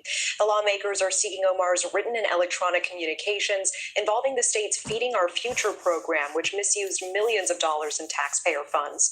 State lawmakers specifically hoping to look at Omar's correspondence with the owners of the Safari restaurant. State lawmakers point out Omar was a regular at that restaurant, staging many campaign events there. Its owners recently pleaded guilty for their role in the $250 million fraud scheme. Now, Omar's team and allies have largely framed allegations trying to link her to fraud as politically motivated and not substantiated. But for more on this, we are joined by Minnesota State Representative Kristen Robbins tonight. She is the chair of the Minnesota House Fraud Prevention and State Oversight Committee, also a candidate for Minnesota governor. Appreciate you being here today and sharing your perspective. And I know we're fast approaching this Tuesday request for Congresswoman Omar here. If she doesn't respond by this deadline, what is your committee's move on Wednesday morning?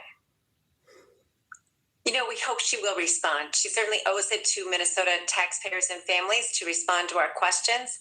And so I'm still hoping, but if not, the committee will examine all our options and we will continue to press for it because she created the program, the Meals Act, that took the guardrails off the school nutrition program that created the conditions for all this fraud.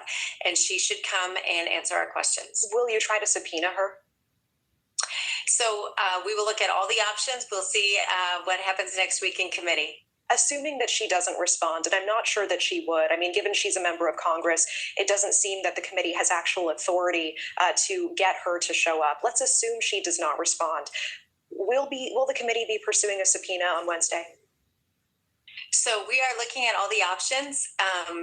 As you may know, we don't have the full subpoena power at the committee at this time because of the makeup of the House being tied, but we will certainly look at all our options, and we will also continue to work with our federal partners who do have subpoena power. So this is far from over, and we will keep looking at all options available to us. Have you seen any direct evidence linking Congresswoman Omar to any wrongdoing? Well, the court exhibits from Feeding Our Future show in the exhibit list different communications between her office and some of her staffers and Feeding Our Future defendants. And that is the information we're trying to get. What were they communicating about? Did they tell them that they'd taken the guardrails off the program? Did they encourage them to get involved as one of the sites? Thank you. Thank you for subscribing. Thank you, guys. Like, share, and subscribe. Thank you. And convictions have been brought against them, but they were the largest single site in the Feeding Our Future case. So we definitely want to understand what her office was communicating, and I think that should be made available to the public. Her team and Democrats have said that these allegations are politically motivated.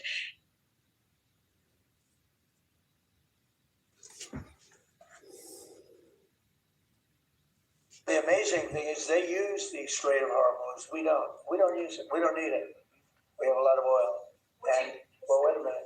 And they use it. We don't. And you would have thought they would have said, we would love to help you. but they didn't, which I think was and Germany, I mean, he's doing a terrible job. He's got immigration problems. He's got energy problems. He's got problems of all kinds, and he's got a big problem with Ukraine because they're in that mess. And he criticized me for doing the whole thing with Iran. But I said, would you like to have a nuclear weapon in the hands of Iran? He said, no, I don't. I said, well, then I guess I'm right. He didn't have any answer to that. Why is the U.S. removing troops from Germany?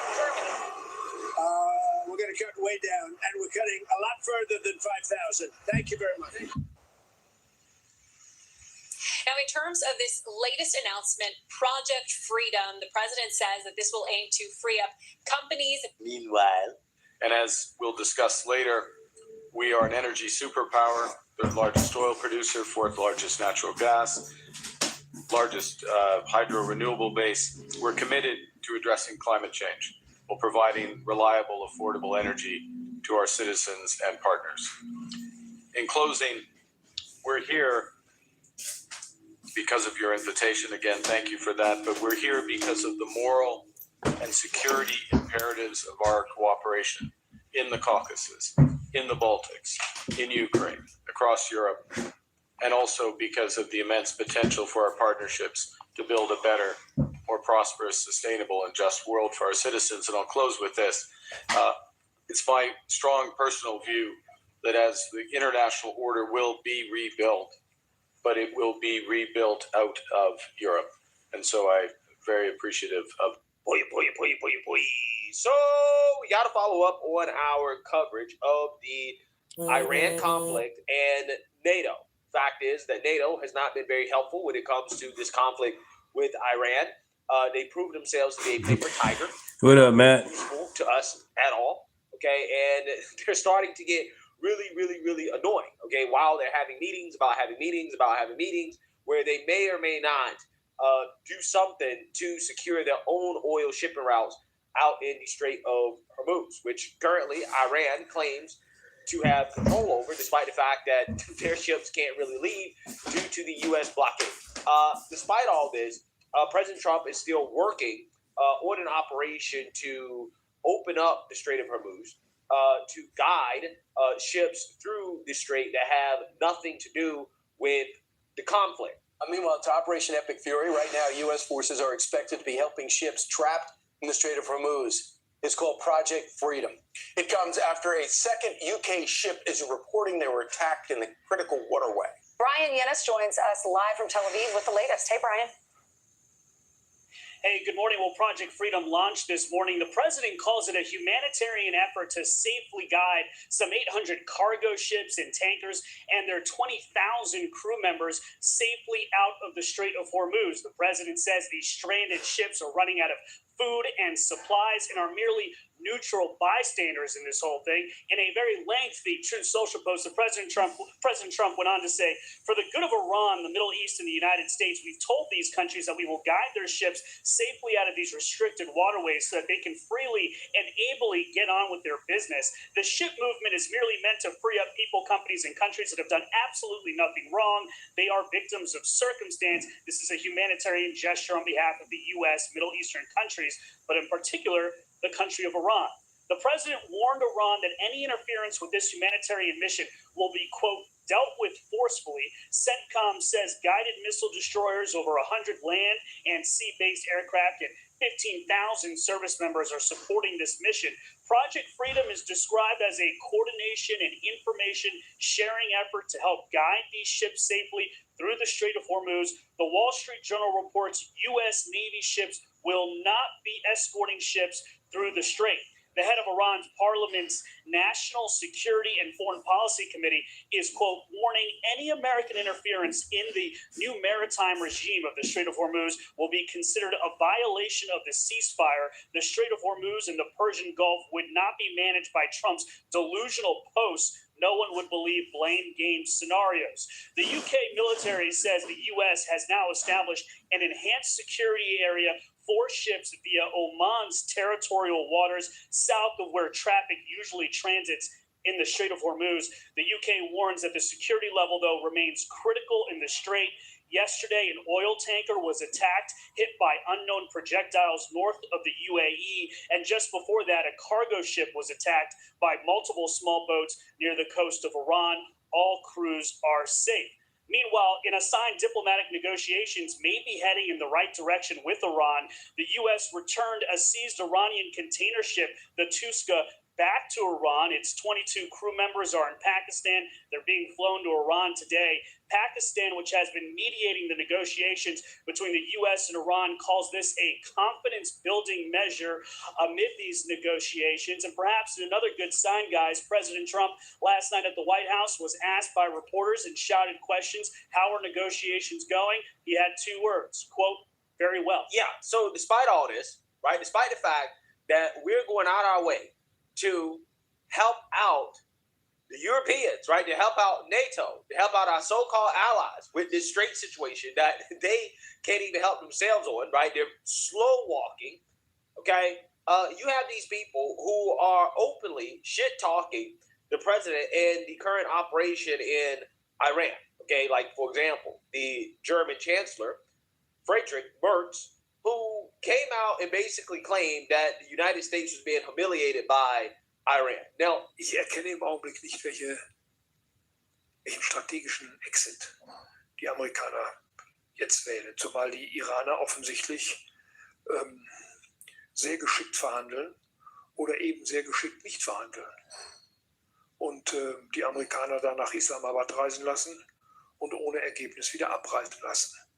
Da wird eine ganze Nation gedemütigt durch die iranische Staatsführung, vor allem durch diese sogenannten Revolutionsgarden.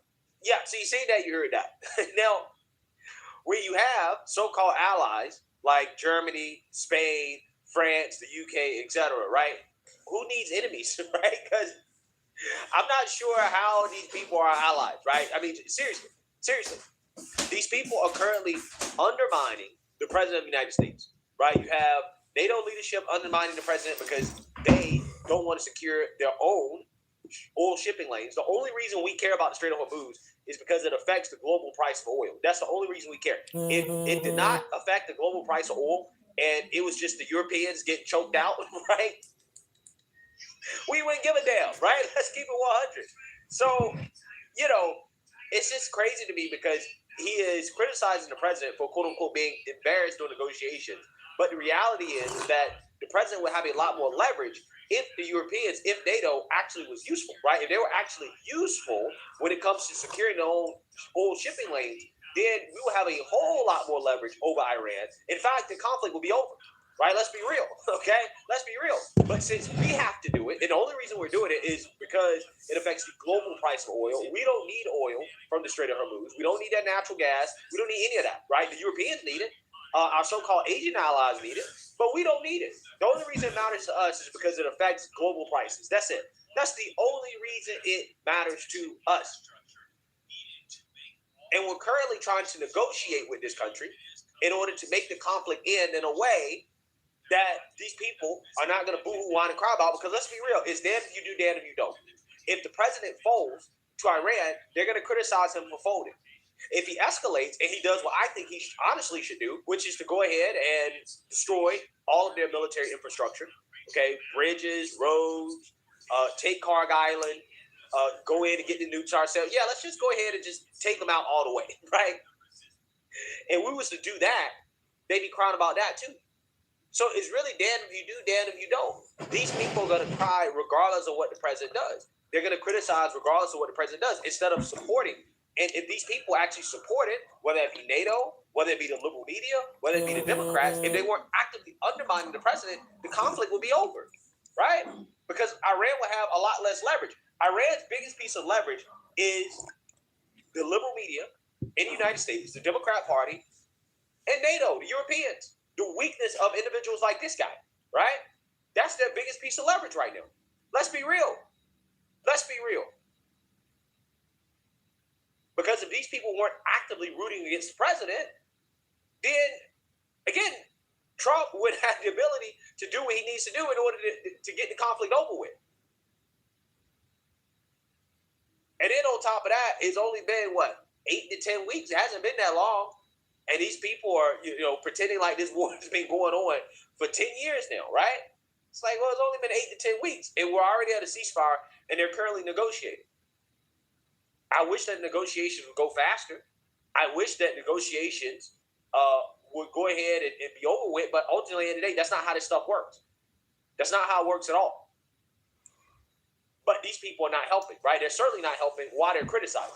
And that's my biggest issue with these people. So President Trump has responded to the German chancellor and his ridiculous criticism, right? And now this guy is backtracking, right? He's backtracking on his comments that he made because President Trump threatened to withdraw U.S. troops from Germany. So without further ado, let's go ahead and get into this. The German Chancellor, Friedrich Merz, has desperately backflipped on his criticism of US President Donald Trump after he threatened to remove thousands of US troops from Germany. Merz posted on X, "The Americans are and remain the important partner for Germany in the North Atlantic Alliance. We have a common goal. Iran must not obtain nuclear weapons." He then doubled down, saying Germany will not stop working with the US. And quote, "I'm not giving up on working with the transatlantic relationship, nor am I giving up on working with Donald Trump." This was a starkly different message from the one that went viral a few days ago, where Merz claimed that the US was humiliated by Iran.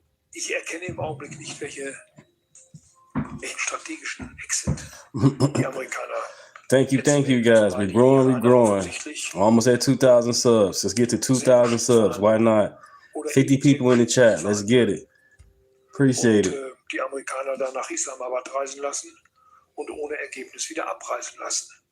Da wird eine ganze Nation gedemütigt durch die iranische Staatsführung, vor allem durch diese sogenannten Revolutionsgarden. And in true Trump style, the US president was not taking the criticism lying down. He responded by threatening to pull thousands of troops from Germany. Why is the US removing troops from Germany? We're going to cut way down, and we're cutting a lot further than 5,000. And it seems Trump is not only angry with Germany, but also with Italy and Spain, threatening to pull troops from those nations also.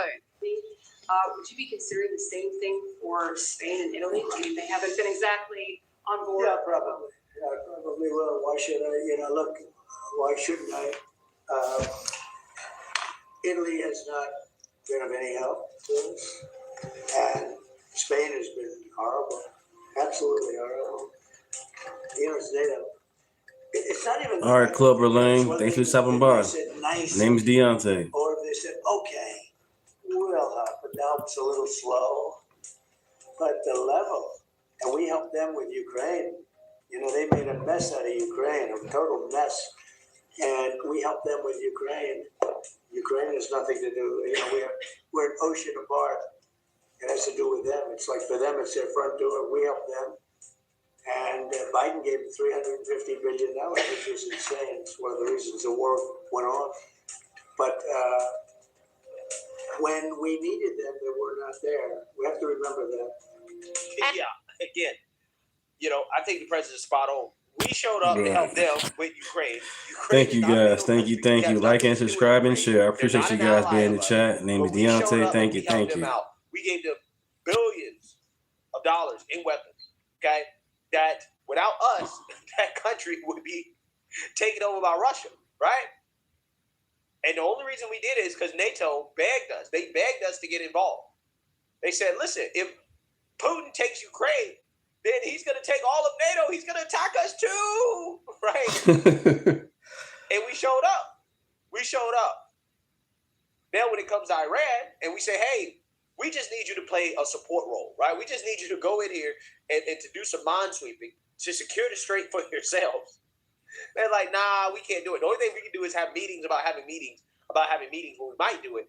And also on top of that, we're going to disrespect you as well too, right? Even though they're the ones that really need the strait to be open. They're the ones that are suffering, okay? Who knows how long they're going to have jet fuel in Europe, right? Thank you. Like, they're the ones that really need the strait to be open. And despite all the disrespect, the president is still going out of his way to use military assets to open up the strait, right? To help commercial vessels transit the strait. Even though they're not ours, right? But like the president saying, it's a humanitarian thing. We're doing it for the world.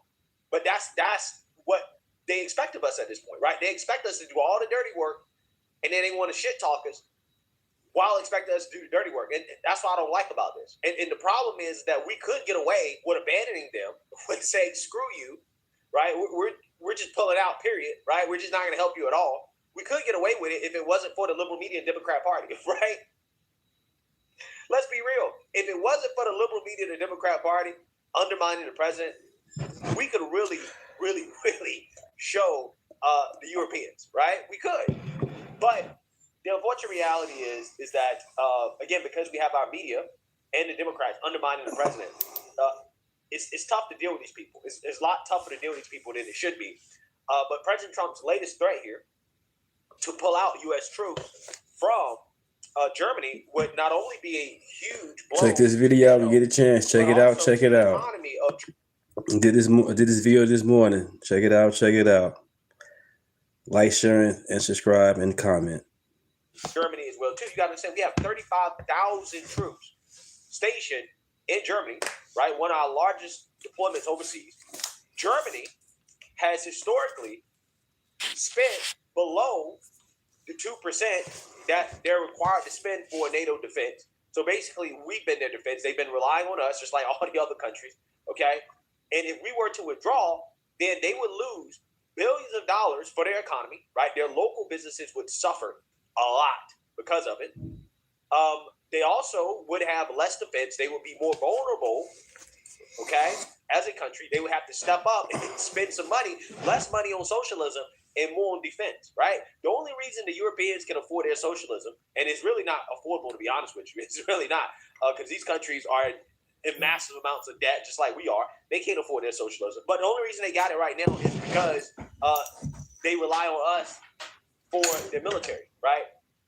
So they pay less. They pay less. And that's also part of the reason why if they did decide to help us with the conflict with Iran, there's not that much they can do because they don't have a real military. The one thing they can help us out with, which again, sweeping mines, right?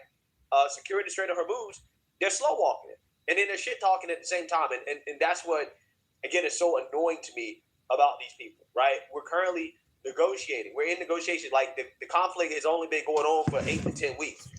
You're not going to know the end result until the end, right? Until it's actually over, until there's some type of agreement, or we just end up obliterating them to the point where they unconditionally surrender. That could also happen as well too. And quite honestly, I mean, I wish we could do that, right? But it's just the domestic pressure on us to not do that is the reason why we're not doing it, right? That's literally the only reason we're not doing it.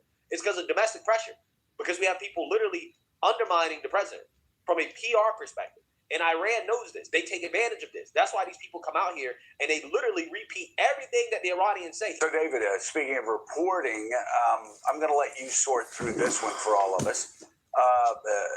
Barack Ravid, of course, with Axios, is saying that a senior U.S. official denied that a U.S. ship has been hit by Iranian missiles.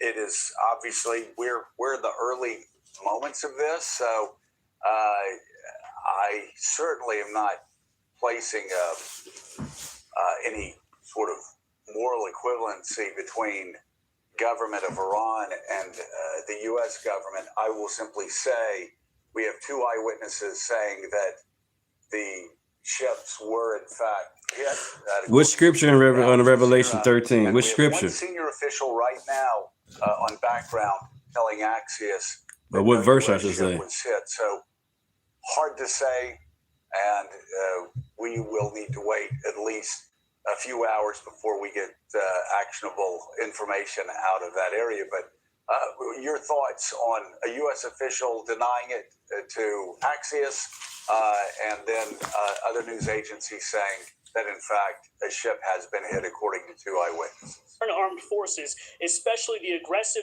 U.S. Army, will be attacked if they intend to approach. Subscribe. It's all good. CENTCOM this morning denied an Iranian state media report claiming that Iran hit a U.S. warship with 2 missiles attempting to pass through the strait. CENTCOM says, quote, no U.S. Navy ships have been struck. Even though the Iranians clearly are playing the media. They're playing our domestic media. They're playing the liberals. They're playing the far left. They're playing the Democrats. Clearly, that's what's happening. But these people repeat the talking points from Iran because they know that it undermines the president. You got to understand, we have people that are literally undermining the U.S., undermining the president of the United States because they hate him so much. They'd rather see us lose than for President Trump to win. It's a damn shame. It really is. And he didn't stop there. He extended his criticism to all of NATO, calling them a paper tiger. Got no help, zero from NATO. You know, we spent trillions of dollars on NATO. We got no help. We didn't need it, but we got none. I said, would you like to come here? You're fired. He said, fire him. No, they know they got problems. No, it was a paper tiger. Online commentators agreed with the president, with this person saying NATO has done nothing in the past 2 months to warrant any trust by the US. They have tried to thwart all efforts of the US military against the actions we imposed in Iran. They are useless, and US needs to either warn our supposed allies if this is the way NATO treats our relationship, we can do without. They need us more than we need them. President Trump's decision to possibly remove 5,000 troops from Germany is a step in the right direction. And now some of the other NATO countries that refuse bases or airspace should be dealt the same consequences.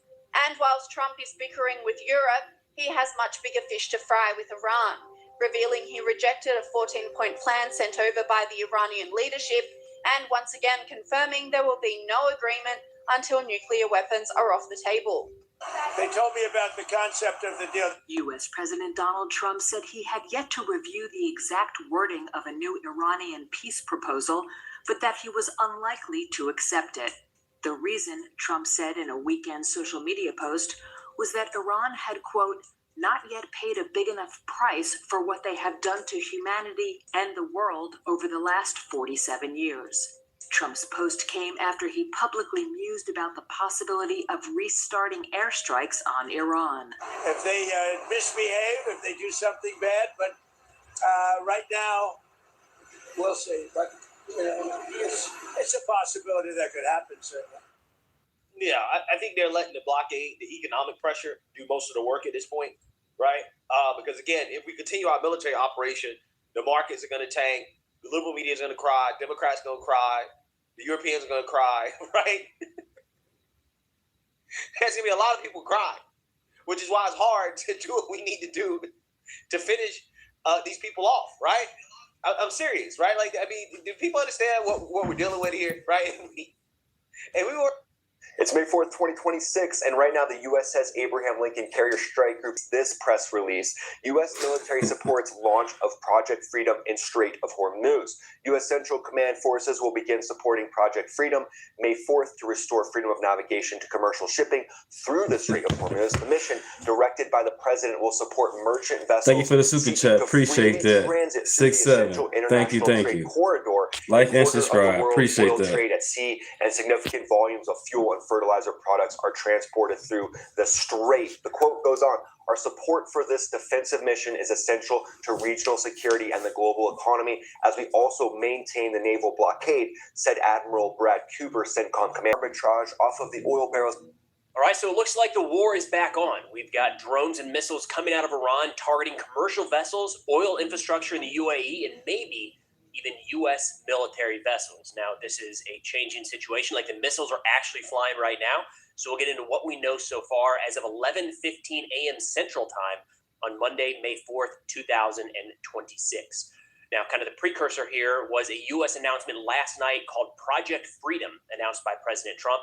And this really came about because the ceasefire talks, the peace talks, have just stalled. There's no progress there at all. So we're starting to see the United States and Iran try to find other ways to wrap up this conflict.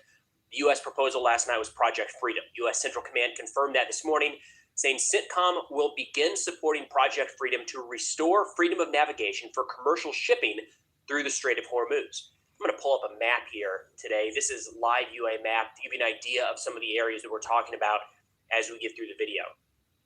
They say the mission directed by the president will support merchant vessels seeking to freely transit through the essential international trade corridor. The maritime freedom construct aims to combine diplomatic action with military coordination, which will be critical during Project Freedom. U.S. military support to Project Freedom will include guided missile destroyers, over 100 land and sea-based aircraft, multi-domain unmanned platforms, and 15,000 service members. So an important aspect here is the way that it was phrased by President Trump made it seem like it was an escort mission, as in U.S. military vessels moving into the Strait of Hormuz to escort, like provide defense side by side for merchant vessels trying to make their way out. The CENTCOM announcement kind of pushes back on that. This is more of a coordination cell. However, there might have been U.S. military vessels in the Strait earlier today, because we did get notification earlier this morning that at least one may have been fired upon. Iranian media says hit by 2 missiles. There's no evidence to support that, but it does look like at least 2 U.S. merchant vessels made their way out of the Persian Gulf earlier today. Now, following President Trump's announcement of this Project Freedom, we got something from the IRGC where they effectively said, too bad, the Strait of Hormuz is still closed. We still own it. The IRGC spokesperson, Brigadier General Hussein Mahabi, said, quote, "No changes have been made to the management of the Strait of Hormuz. Any civilian or commercial vessel operating in line with the IRGC Navy's transit protocols and moving along the designated route in coordination will be ensured safe passage. Any maritime activity that contradicts the IRGC's declared rules will face serious consequences, and violating vessels will be stopped by force. All shipping companies and cargo issuers are urged to follow IRGC advisories and official notices." In fact, the IRGC issued a new map as well, showing the only permissible corridor to transit the Strait of Hormuz. And you'll see that it's just a little sliver there right along the coast of Iran. So again, the conflicting statements last night into this morning, the United States saying we are kicking off Project Freedom to facilitate the free flow of commercial vessels through the Strait. Iran saying absolutely not. We are still 100% in control of this waterway.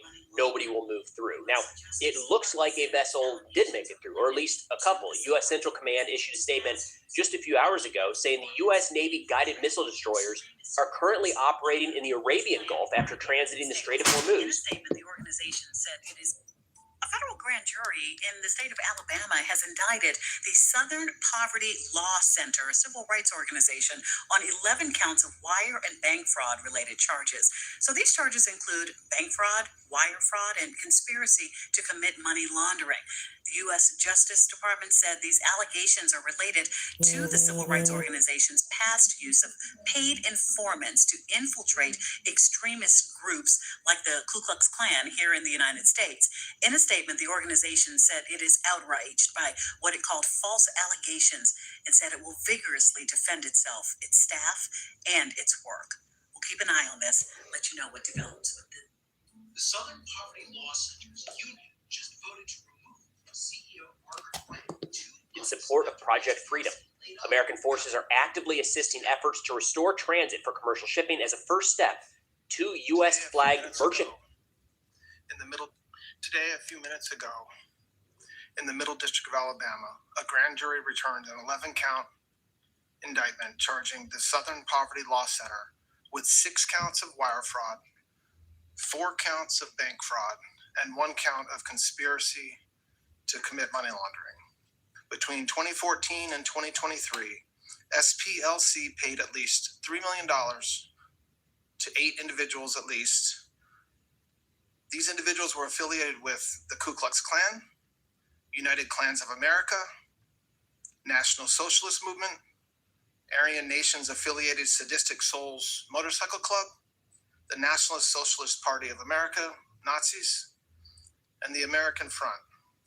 According to the charges in the indictment, the SPLC is a nonprofit entity that purports to fight white supremacy and racial hatred by reporting on extremist groups and conducting research to inform law enforcement groups with the goal of dismantling these groups. As the indictment describes, the SPLC was not dismantling these groups. It was instead manufacturing the extremism it purports to oppose by paying sources to stoke racial hatred. Vessels have successfully transited through the Strait of Hormuz and are safely headed on their journey. So back to our map here, what CENTCOM is saying, is not just the 2 vessels made it through, but the 2 U.S. Thank you. guided missile destroyers, Appreciate it. quote, Thank you. transited the Strait of Hormuz. That's pretty significant, no doubt. That's kind of forcing the Strait of Hormuz open, and it did sound like this is kind of the general direction that we might be headed in with Project Freedom, especially as the Iranians have said absolutely not. Now, actually just before that, so that's the official U.S. statement of here's what actually happened this morning. We don't have the names or any information on those ships at this point. I should mention that, but earlier today, kind of woke up to the news that the U.S. Navy had been hit by 2 Iranian missiles. This came out of Tasnim, Iranian media, saying, quote, 2 missiles hit an American patrol boat following their disregard of Iran's warning. Now, we have not seen any evidence of that strike. Can't disprove a negative, so we're kind of stuck with that. But U.S. Central Command did put out pretty shortly thereafter an announcement saying no U.S. Navy ships have been struck. U.S. forces are supporting Project Freedom and enforcing the naval blockade on Iranian ports. This story has morphed just a little bit. I think there is a decent chance that U.S. Navy vessels were fired upon. That would be a first during the ceasefire, but not a first during the war. That may have been what played out here. The other option, of course, you have the option that Iran is just making it up entirely. However, this is coming alongside numerous Iranian missile and drone launches throughout the Strait of Hormuz and the Persian Gulf today. In fact, the timing, when they said that they had fired and hit the U.S. with 2 missiles, there were independent reports throughout the region talking about missile launches. So it at least lined up with missiles being launched. Maybe they missed, maybe they were intercepted, or maybe they targeted a couple ships that weren't American. So a lot of options there. But either way, the Strait of Hormuz has turned rather kinetic already today. Now, we don't believe that the U.S. Navy was impacted by these Iranian missiles, but it does look like, 3-4 different commercial vessels in the past 24 hours putting out notifications that they have been targeted and or struck by Iranian drones or missiles. No indication of casualties at this point, but a number of impacts by the UK Maritime Trade Organization noting in and around the Strait of Hormuz, so in this general vicinity here. Now, following that, we have a number of missile warnings coming out of the United Arab Emirates. So to give you an idea, just directly across the Strait of Hormuz here, the UAE makes for a very tempting target for the Iranians, no doubt. In fact, they have, I believe they were on the receiving end of more missiles than even Israel. So like the number 1 target for Iran during the initial wave of fighting was the UAE, and it looks like right now they're back under attack. So the UAE has put out some notes saying that they were able to intercept a number of Iranian drones and missiles, warnings to their civilians already this morning U.S. time, to take shelter. I want to say there's 2 or 3 different warnings that have already come out, and it does look like we have confirmation that the Fujairah oil industry zone has been hit. My understanding is that is the only operational oil facility, refinery facility in the UAE, so pretty notable. And we know that the hesitation around kicking off a next wave of attacks was that Iran has said the next thing they're going after is the oil infrastructure in the region. So that strike does kind of line up with what Iran said they may or may not go after. So we're looking at the map here. It looks like Al Fujairah right up here in kind of the northeastern portion, I believe, right up here in the northeastern portion of the United Arab Emirates. So that gets us to what exactly is happening here and what to watch for going forward. Now, we know that the ceasefire talks or the peace negotiations weren't really making any progress at all. There was news 2 days ago that the Iranians had sent forward a proposal to the United States. President Trump had announced that he was not on board with that. It didn't meet his requirements. But really, both Iran and the United States are on the clock to wrap this up. Different timelines for different reasons, but neither the United States nor Iran benefits if this goes on indefinitely. And what we're getting at here is right now there is a blockade in the Strait of Hormuz with the United States and with Iran. So Iran is blockading ships and has been since the start of the conflict, trying to exact a toll on the international economy and force pressure on the United States and Israel to lay off and accede to some of their demands. The United States a few weeks ago put in a blockade of all Iranian ports and any Iranian ships trying to exit or enter through the Strait of Hormuz, with the idea of kind of suffocating the Iranian economy, forcing the Iranian regime to the negotiating table. Both of those take time, and the longer they go on, the more damage is done. So, and this is where this calculation comes in, is oil prices today are spiking. The global economy is in a tough spot because the strait remains closed. So the United States, yes, can keep the blockade in place, but we should not kid ourselves. If we have this full blockade in effect for another 1, 6, 9 months, that is going to do significant damage to the world economy. It might also bring Iran to the negotiating table, but there's a side effect there. So the United States, no doubt, wants this thing wrapped up sooner rather than later, which is arguably why you've heard a lot of administration officials in the last week talk about how the Iranian wells are going to go dry, and when they stop pumping, that's going to be the end. Their economy is going to blow up, and we were 3 days away from that 7 days ago, that kind of stuff. There's a timeline, no doubt. Iran faces the same. How long can they actually go on? Their economy is hurting and was hurting before this war kicked off, and they can't afford for this to go on, this blockade and this shutdown in the Strait of Hormuz for another 1, 3, 5 years. Their country's going to look very different than it does today. So there is an incentive on both sides to try to move this up. There's a bit of an argument that President Trump wanted to force the Strait of Hormuz earlier today following the... Hey, Batman, I got my own content as well. You can check it out. I know what I'm doing. I got my own content. I know what I'm doing. Glad you're here. Appreciate it.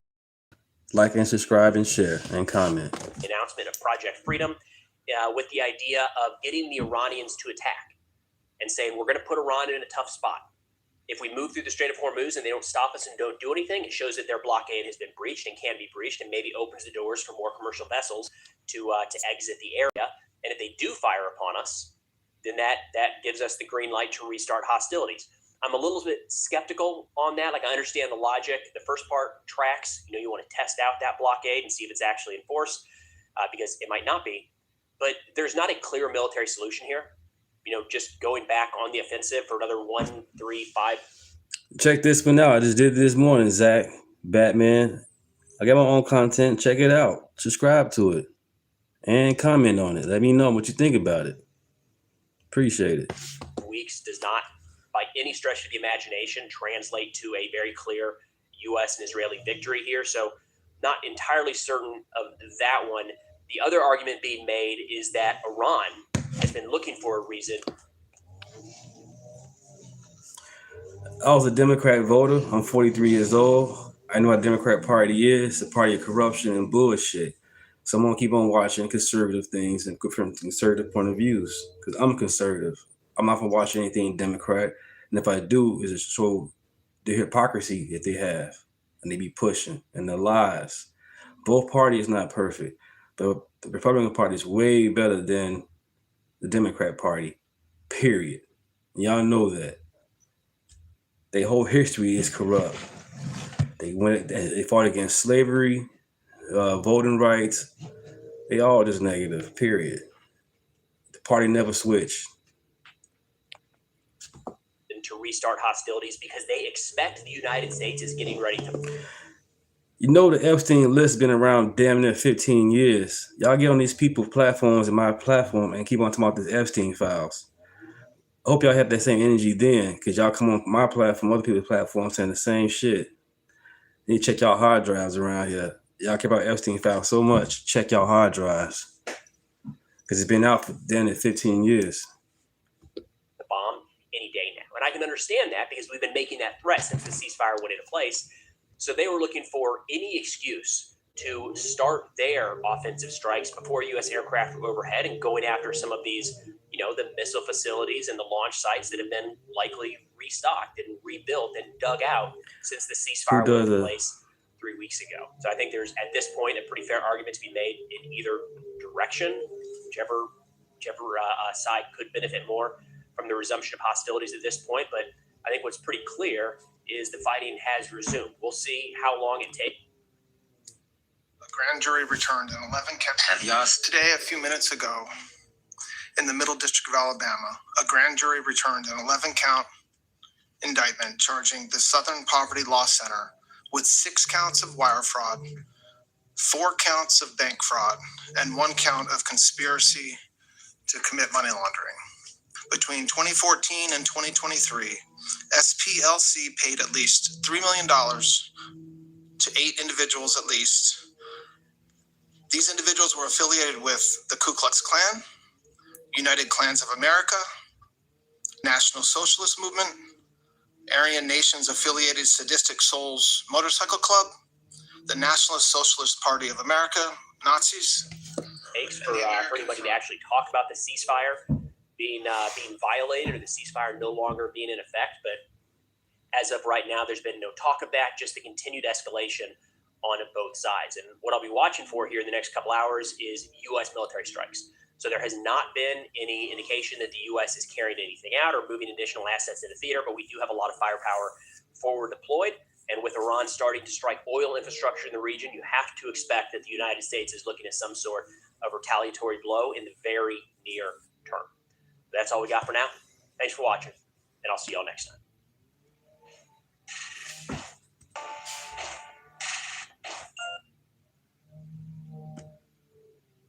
Fast. Oh, that's F around and find out. Is it a great time to be alive in the villages today? Is it a great time to live in the greatest nation man has ever known, the United States of America?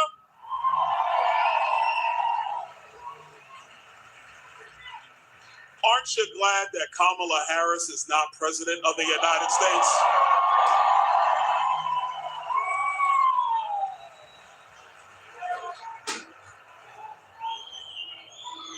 It's great to be home in Florida. We were in D.C. this week. God help us all. But I got to tell you, about 18 months ago now, the time has been moving pretty fast. All of us in this room and all across this country, we were fighting hard, together, united, in purpose, in spirit, in deed. We made sure people got registered to vote. We got them to the polls. They cast their ballots. And we made sure that Florida went red and the United States of America followed our lead.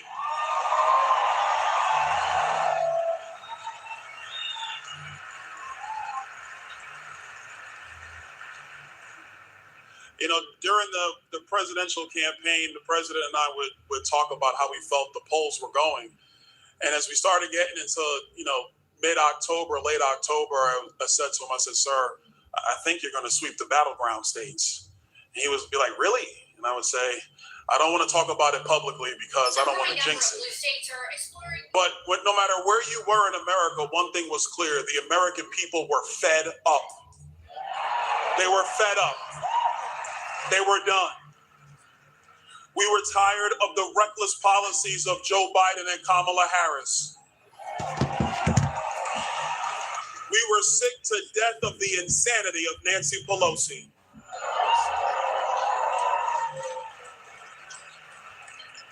Randy, they still don't like Nancy Pelosi, Randy. They don't like her. But more often than that, what the American people simply wanted was common sense. They wanted common sense to reign. They wanted conservative policy to reign. And that fight was nowhere was it greater than here in Florida, because here in Florida, we know what common sense conservative policy means to a state.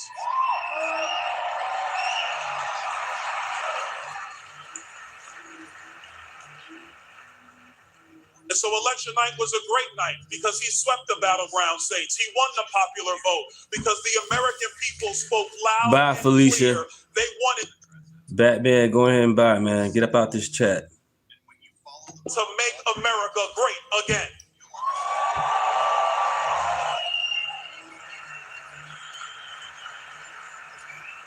And that work started on day one. On day one, President Trump ordered the Department of Homeland Security to close our borders, seal them up, and not let any more illegal... Thank you, bud. What's up, man? That's why I'm showing these liberals. But information, it's information and facts, they're kryptonite.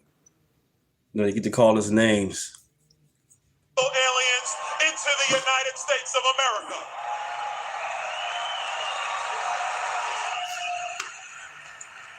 And from that day forward, border crossings at our southern border have gone to zero.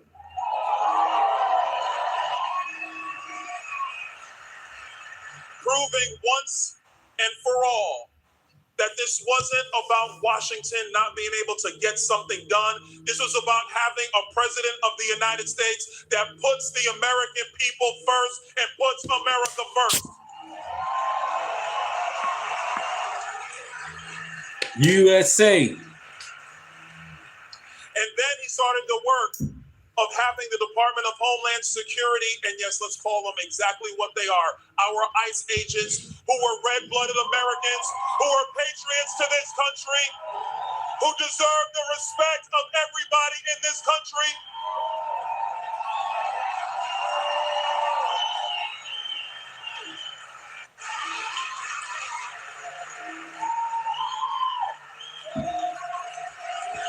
Right. They believe in the news. The news only show you, you know what I'm saying, a few seconds of a video or a clip. Oh, that's the facts.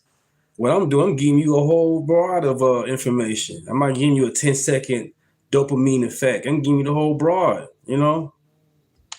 That's crazy. Let's be very clear about something. The radical, enraged, crazy, stupid Democrat Party, they do not want your borders secure. They want them wide open. They do not want common sense to reign. They want to vilify the men and women who work hard to secure this nation. But President Donald J. Trump would have none of it. We made sure those borders were secured, and we're sending those criminal illegal aliens home.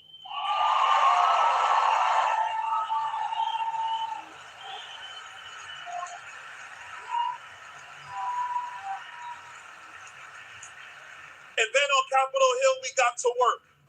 The president was clear throughout the entire campaign that we were going to make sure that the American people were able to keep their money in their pockets, because your money is better spent when you do it than if you give it to some bureaucrat in Washington, D.C.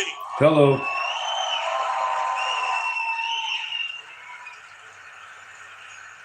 And with my colleagues on Capitol Hill, Republicans, and notice what I'm about to say, Republicans, we fought to make sure that there were no tax on tips, no tax on overtime, and the largest tax cut on Social Security. No tax on Social Security.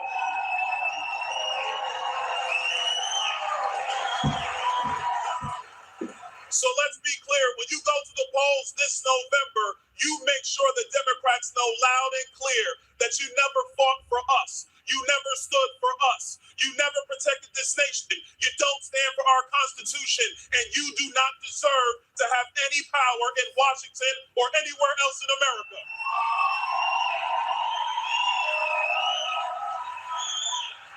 Demon rats.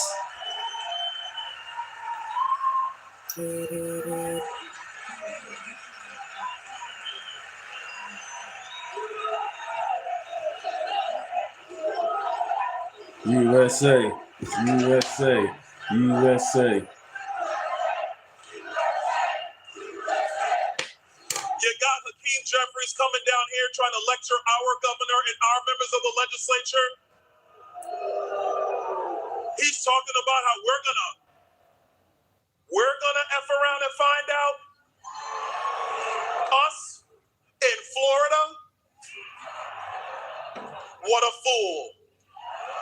There's a reason why he's the minority leader in Washington, D.C., and after this November, when you go to the polls, he will remain the minority leader in Washington, D.C.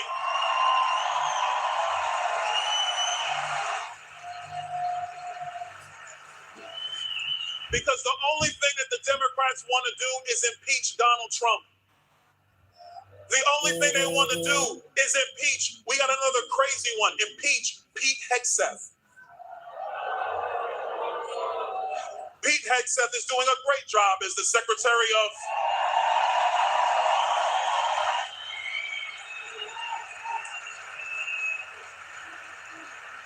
And I do like how the president just said, we're enough with the games.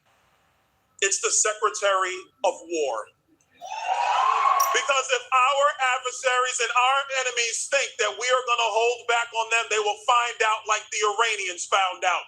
That's F around and find out.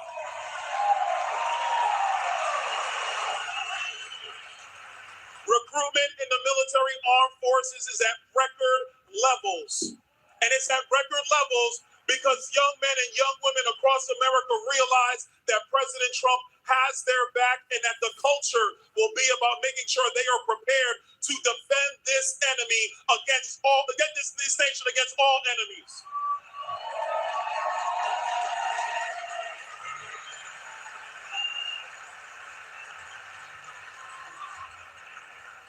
Wilton talked about our farmers here in Florida. I will tell you, myself and Senator Moody, we know firsthand that this administration, the Secretary of Agriculture, Brooke Rollins, they are fighting hard every day for Florida ag because ag in Florida is critical to the national security of the United States. And that's what this president is about, fighting for the security of these United States.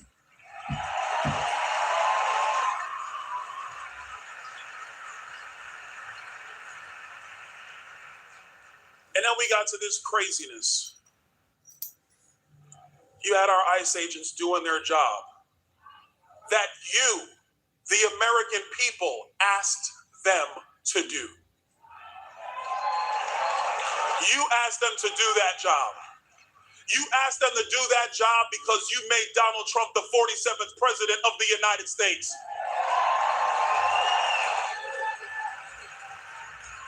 And then these Democrats, they have the temerity, they have the gall to dox our ICE agents trying to do their job, to threaten them in the cities and the streets of America, to agitate, to try to block them from doing their job. And then you have a moron like the governor of Minnesota, Tim Walz, and he's a moron, folks.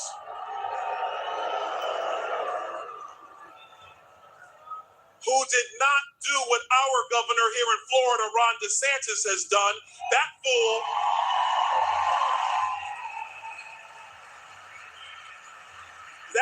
Tim Walz would not do the right thing and instruct his law enforcement community to support our ICE agents. No, he told them to get out of the way and allow confusion and chaos into the streets of Minneapolis. The American people need to know the truth. The chaos you see on TV, that is brought by Democrats who do not want common sense in our country. They just want to continue to destroy the greatest nation man has ever known. But we got a president that's not going to let that happen. I'm standing with him. You're standing with him.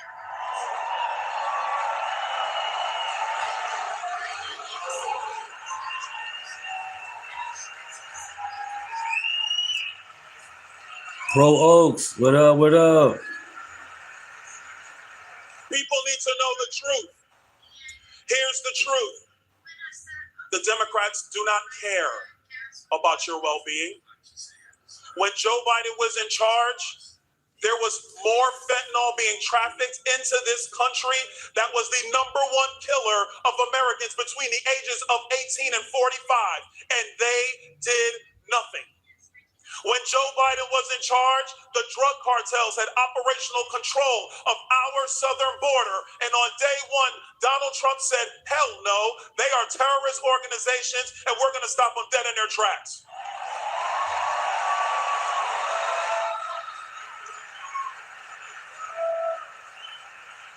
The American people need to know the truth.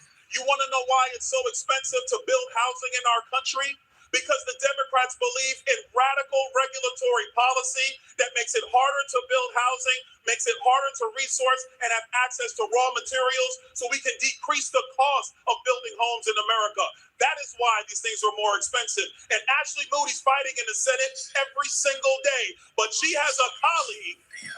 She has a colleague from New York named Chuck Schumer who is a clown and is not smart. And so that's why every 2 years we have to go back to the polls and we ask you, come on and show up. Come on and fight for America.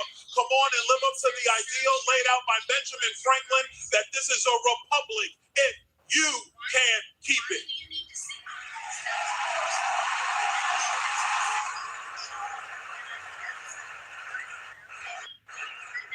So I'm excited.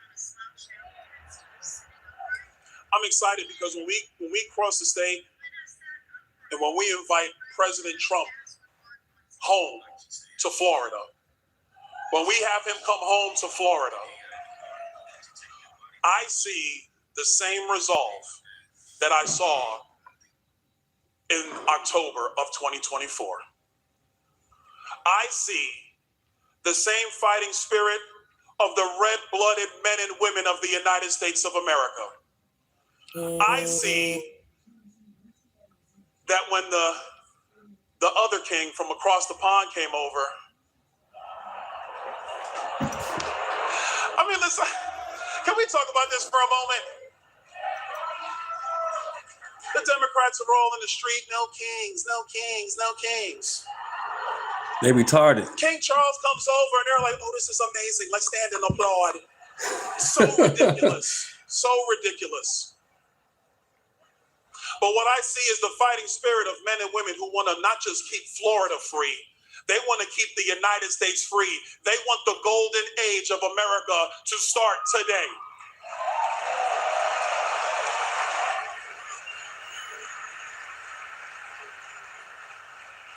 And I'm just going to tell you, folks, that battle's in front of us. Our opponents, the Democrats, they are crazy. They're crazy.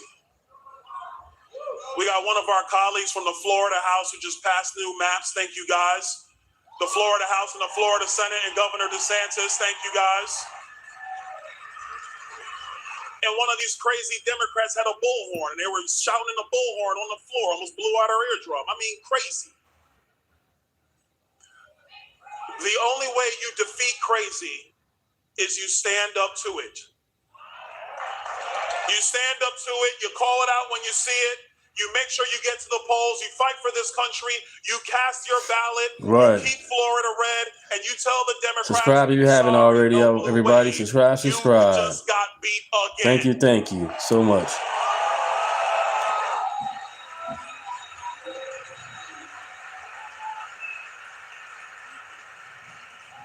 The Democrats still want to take the puberty from young kids in our country.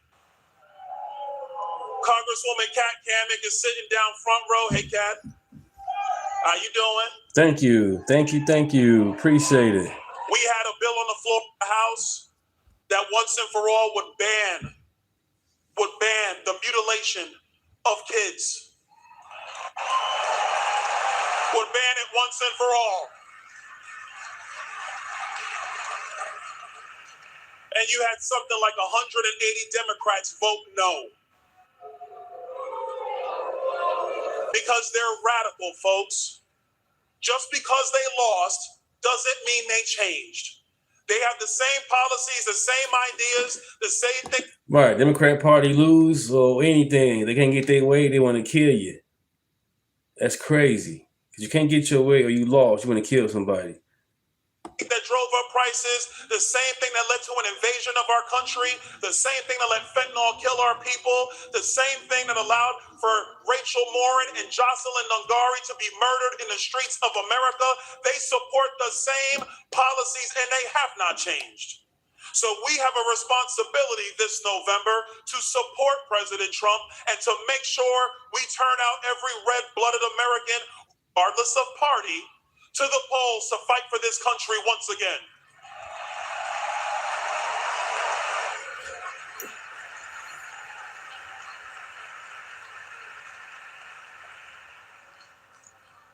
And the one thing I will assure you, we go ahead and win this November. By the way, I feel we're going to win this November. Let's do it. Let's win November. My birthday, November the 10th. Let's win. That'd be a good birthday present. Let's do it. Bloodbath. Red wave. At the back of the commander-in-chief to lead this nation into the future the same way you asked him to lead this country into the future in 2024.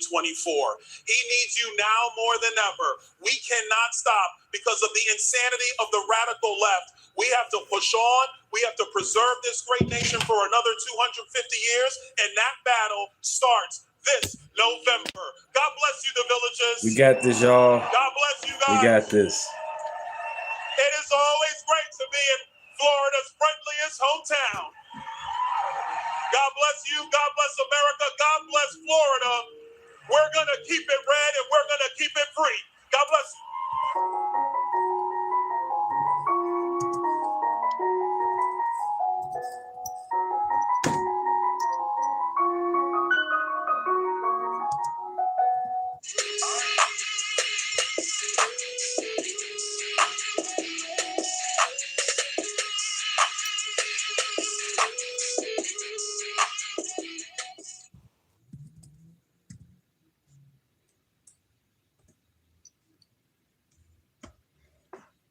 Notice. The deal won the 2025 CoStar Commercial Lease of the Year award. Tax in order to combat revenue losses from residents fleeing to lower tax areas. Before we get into today's story, I just need you to picture something for a second. Your grandmother shakes a little blue and yellow canister over a pot of boiling pasta. Your father loads rock salt into a spreader before a winter storm hits the driveway. You've seen that umbrella girl your whole life, on the kitchen counter, in the garage, at the grocery store. She's not a brand you ever thought of. She's just always been there, as American as the cities she came from. That's Morton Salt, born in Chicago in 1848. Deeply rooted in Illinois for 176 years. One of the most recognized consumer brands in the history of this country. And now she's gone. Not retired, not scaled back, not consolidating a satellite office. The whole operation packed up and moved. Damn. And here's what nobody is connecting yet. The Morton Salt girl didn't just move to Kansas City. She's a signal. She is the canary in the coal mine for an entire state that is quietly bleeding out one corporate address at a time. And when you see the full picture, and when you follow the money all the way back to Springfield, you'll understand why Illinois' own political leadership has no good answer for any of it. By the end of this video, you're going to understand exactly why Morton left, what the math looks like when a 176-year-old institution decides the state it was born in is no longer worth the cost. The Bears leaving too, supposedly. Stop voting blue no matter who. Go woke, you go broke. And why this story is not just about salt. It's about what happens to every person left behind when the businesses that built a city finally stop believing in it. So make sure you like and subscribe. Like and subscribe. Now let's get into it. Let's start with what actually happened, because the details here matter. In December 2024, Morton Salt quietly signed a lease. Not in Chicago, not in Illinois at all, but at 9401 Indian Creek Parkway in Overland Park, Kansas. Building 40 at Corporate Woods. The company took the top 2 floors, including penthouse space on the 16th floor, and committed to more than a decade in the building. The Kansas City real estate community took notice. The deal won the 2025 CoStar Commercial Lease of the Year award, as judged by local real estate professionals. That tells you something. That's not a small move. That's a company planting a flag. And within months, the Morton Salt girl was showing up at Kansas City Chiefs tailgates. She appeared at Arrowhead Stadium before a Chiefs-Raiders game, posing for selfies alongside KC Wolf. Morton is now the official salt of the Kansas City Chiefs, and they've put their name on a 16,000-seat Live Nation entertainment venue in Riverside, Missouri, set to open in June 2026. The renderings show that little umbrella girl right there on the signage, overlooking the crowds. That is not a company keeping one foot in Chicago. That's a company that has fully arrived somewhere new and is making itself at home. But here's what makes this more than just a corporate real estate story. Because to understand why Morton Salt's departure actually matters, you need to understand what it left behind. This is not some faceless hedge fund that materialized in the 2000s. Morton Salt has been part of Chicago since 1848. That is not a typo. When the company started, Abraham Lincoln was still a lawyer in Springfield. Chicago was a boomtown, fueled by railroads and the canal system, and salt was moving through it by the millions of pounds because gold had just been discovered in California, and every adventurer heading west needed a way to preserve their food. Morton Salt grew up with the city. By 1880, a 25-year-old Nebraskan named Joy Morton arrived in Chicago and bought into a local salt firm for $10,000. He built a fleet of lake boats to move product west, acquired competitors, opened salt mines in Michigan and Kansas, and in 1910, the business was formally incorporated as the Morton Salt Company. Joy Morton was so committed to this city that when he retired, he didn't move to Florida. He turned his personal estate in Lisle, Illinois, into a public nature preserve, the Morton Arboretum, 1,700 acres that still exist today, carrying his name, a gift to the people of a state he believed in. In 1914, they introduced the girl with the umbrella, the image that would become one of the most recognized brand icons in American consumer history. She first appeared on blue salt packages with a simple message: when it rains, it pours. And for over a century, that girl was as Chicago as deep dish pizza and the elevated train. She was inducted into the Advertising Week Walk of Fame on Madison Avenue in 2014 as the first female icon ever to receive that honor. And then in December 2024, she moved to Kansas. So what happened? Well, you have to follow the money, because there is nothing random about this. Let's talk about what Illinois costs a business. Right now, Illinois has the third highest corporate income tax rate in the entire country. The combined effective rate, including the base 7% business income tax and the 2.5% personal property replacement tax, lands at 9.5%. Only Minnesota and New Jersey are higher, and that is before you factor in Chicago's own layers of local tax burden: the franchise taxes, the property taxes, the regulatory compliance costs that keep multiplying year after year. Subscribe if you haven't Kansas, already. by Thank you contrast, guys. is Thank you. competing Thank you. aggressively for Subscribe. exactly this Subscribe. kind of business. Office space 2,000 in subs. Let's overland get it. runs at roughly half the cost of downtown Chicago. The state and local tax burden is meaningfully lower. And Morton's parent company, Stone Canyon Industries, also owns Kistner Salt, which is already headquartered in Overland Park. The infrastructure was already there. The math was not even close. But here's what makes this bigger than one company running a cost comparison. Because Morton's Thanks, Trump one. Thank you. Thank you. Thank you. and they didn't leave first. Let's just go through the list, because it is staggering.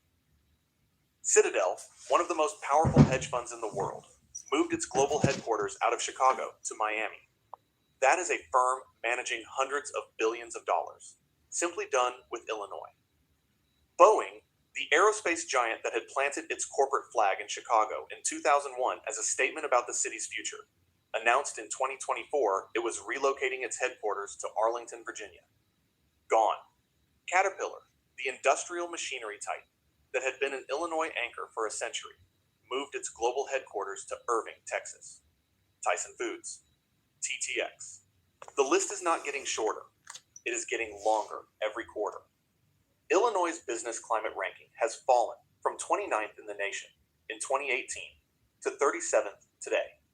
The state has grown its GDP by only 5.7% from 2019 to 2024. The national average over that same period was 12.1%. Illinois is not just underperforming, it is being lapped. And here is the sentence that should stop you cold. Since 2018, at least 314 companies moved their headquarters to Texas alone. Illinois was one of the states they were leaving. But there's a human dimension to all of this that almost never makes the headlines. And it is the part that matters most. Think about what it means when a company like Morton Salt, 176 years in the same city, decides to leave. Not the executives. The people who work the phones, process the orders, manage the logistics, handle the compliance, coordinate the operations. These are mid-career professionals who built their lives in the Chicago area on the assumption that Morton Salt was a Chicago institution. It always had been. Why would that ever change? And then one day it does. And they face the same impossible math that workers at Goldman Sachs in New York are facing. Do you uproot your family, your kids' school, your spouse's job, your parents who are nearby, your entire social geography, and follow the company to Kansas City? Or do you stay and find out the hard way that loyalty to a city doesn't come with a job guarantee? The people who can't move, who have roots too deep or obligations too real to pick up and follow, they get stranded. and the restaurants near the old headquarters lose their lunch crowd. The dry cleaners lose their regulars. The coffee shops, the parking garages, the local vendors who supplied the office. None of them get mentioned in the press release. None of them had a seat at the table when the decision was made. And Illinois' response to all of this? That is the part that should genuinely frustrate you. Over the past 20 years, the state of Illinois has lost 1.6 million residents. That is the third largest population loss of any state in the country, trailing only California and New York. The population only stopped falling recently because of a surge in international migration, not because Illinoisans stopped wanting to leave. A 2023 poll found that 47% of Illinois residents said they want to move out of the state. The number one reason they gave, every single time pollsters have asked over the past decade, is taxes. Not weather, not culture, taxes. Illinois loses a resident to another state every 9 minutes and 21 seconds. And while that is happening, the response from Springfield has not been to lower the corporate tax rate, not been to reduce the regulatory burden, not been to make Illinois more competitive for the exact companies and high earners who generate the lion's share of tax revenue. Instead, proposals have been circulating to raise the corporate income tax further. The Chicago Teachers Union has pushed for a package of 9 new or higher taxes, totaling more than $7 billion. There is pressure to eliminate the constitutional flat income tax and replace it with a progressive structure that would push the burden even higher on the people and businesses most capable of leaving. Think about the logic of that for just a second. The state is watching companies pack up and leave. High earners are relocating in record numbers. The 6% of tax filers who generate nearly 40% of the state's personal income tax revenue are disappearing.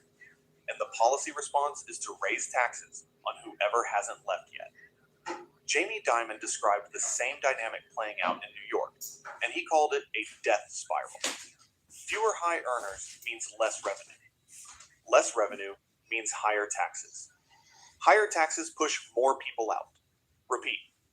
Illinois has been running that cycle for a decade, and there is no sign that the people writing the bills have connected the dots. Here is what is different about Morton Salt compared to a hedge fund or a tech company.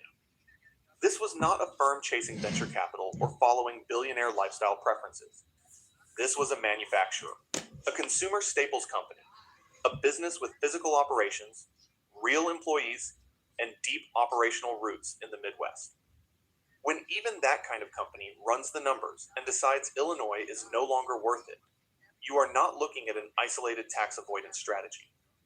You are looking at a structural environment that has made staying a harder choice than leaving. And it isn't just Morton noticing. The New York Stock Exchange recently shut down its Chicago office after 143 years. Wow. And relocated to Thank you guys. Thank you. We're growing. Thank you. Gone. The financial infrastructure, the corporate anchors, the iconic brands, they are all running the same calculation and arriving at the same conclusion. Now, to be fair, this is not the end of Illinois. Chicago is still a major city. The state still has incredible assets, extraordinary universities, deep talent pools, strong healthcare, and logistics sectors. There are businesses that are doubling down in Illinois, and that matters. Resilience is real, but resilience is not the same as immunity. And a state that is watching its corporate base migrate, watching its population decline, watching its GDP growth lag the national average by more than half. A state that is responding to all of that by proposing higher taxes and more regulation. That state is placing an enormous bet that the institutions and people who built it will keep staying out of loyalty or inertia or the simple weight of history. Morton Salt stayed for 176 years. It stayed through the Great Depression. It stayed through the post-war boom. It stayed through every cycle of Chicago's growth and contraction. And then it looked at the numbers, looked at the options, and signed a 10-year lease in Kansas. Let's bring it all the way back to where we started. That little girl with the umbrella. She first appeared in 1914 to sell the idea that Morton Salt would keep flowing even in the worst conditions, even when it rains. She was Chicago's. She belonged to the city that built her. And now Damn. she's on a concert venue in Riverside, Missouri, looking out at a crowd in Kansas City. Not because Morton stopped caring about Chicago, because the math stopped working. And when the math stops working, loyalty doesn't factor into the equation. Joy Morton knew that better than anyone. He built his empire by following the numbers, not the sentiment. Here's the bottom line. What happened to Morton Salt is not an isolated corporate decision. It is a signal. When a company that has been part of a city's identity for longer than most countries have existed finally runs the numbers and chooses somewhere else, you are not watching one bad quarter or one policy disagreement. You are watching the cumulative weight of a decade of decisions that made leaving the rational choice. And the question that nobody in Springfield seems willing to answer is how many Mortons, how many Boeings, how many Caterpillars, how many iconic American names does it take before the policy actually changes?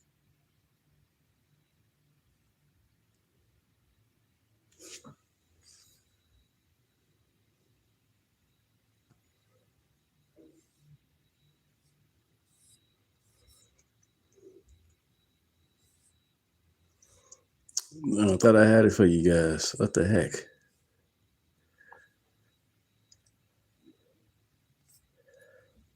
What the heck? Let's see. I'll just do this.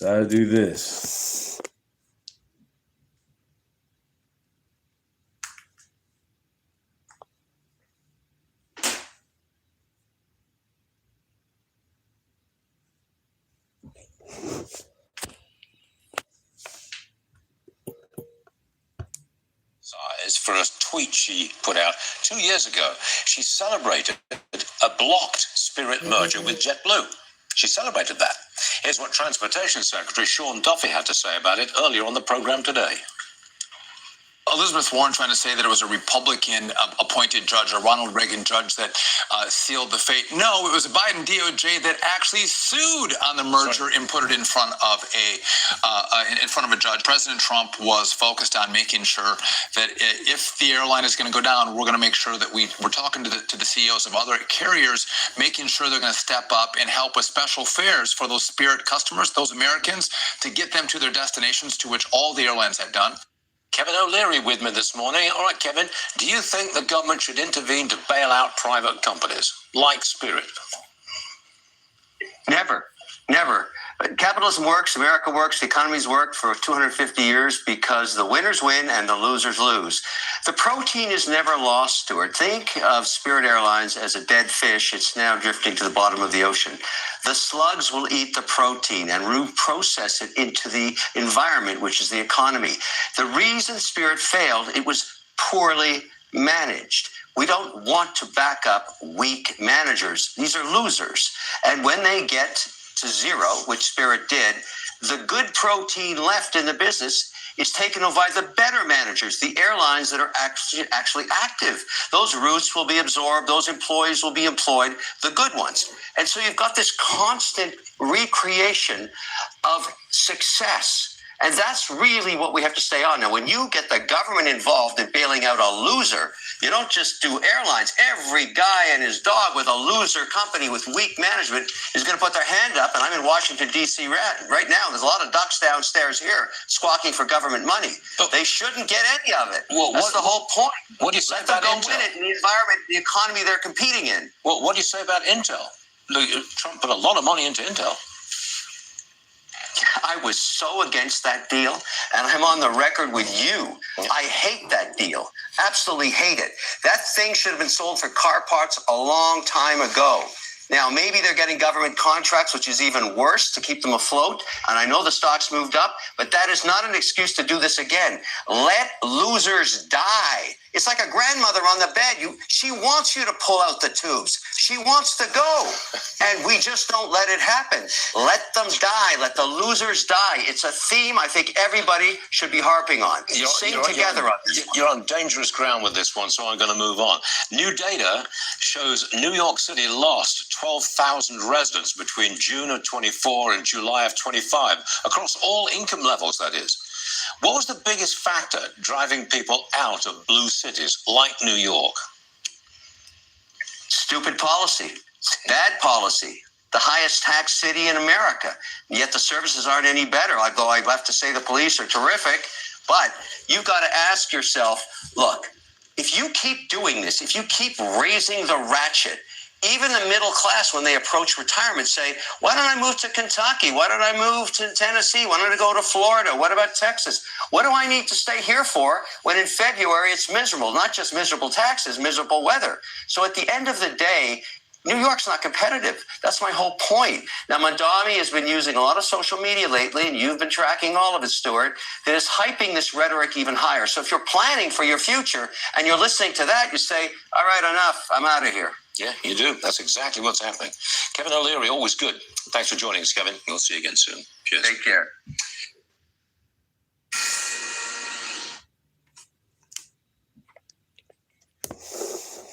All right, you guys, I've been live streaming 3 hours and 11 minutes. I'm gonna go ahead and cut it off. I'll be back soon. Really appreciate you guys. Like, share, and subscribe, and comment as well. He's a billionaire. He's an embarrassment.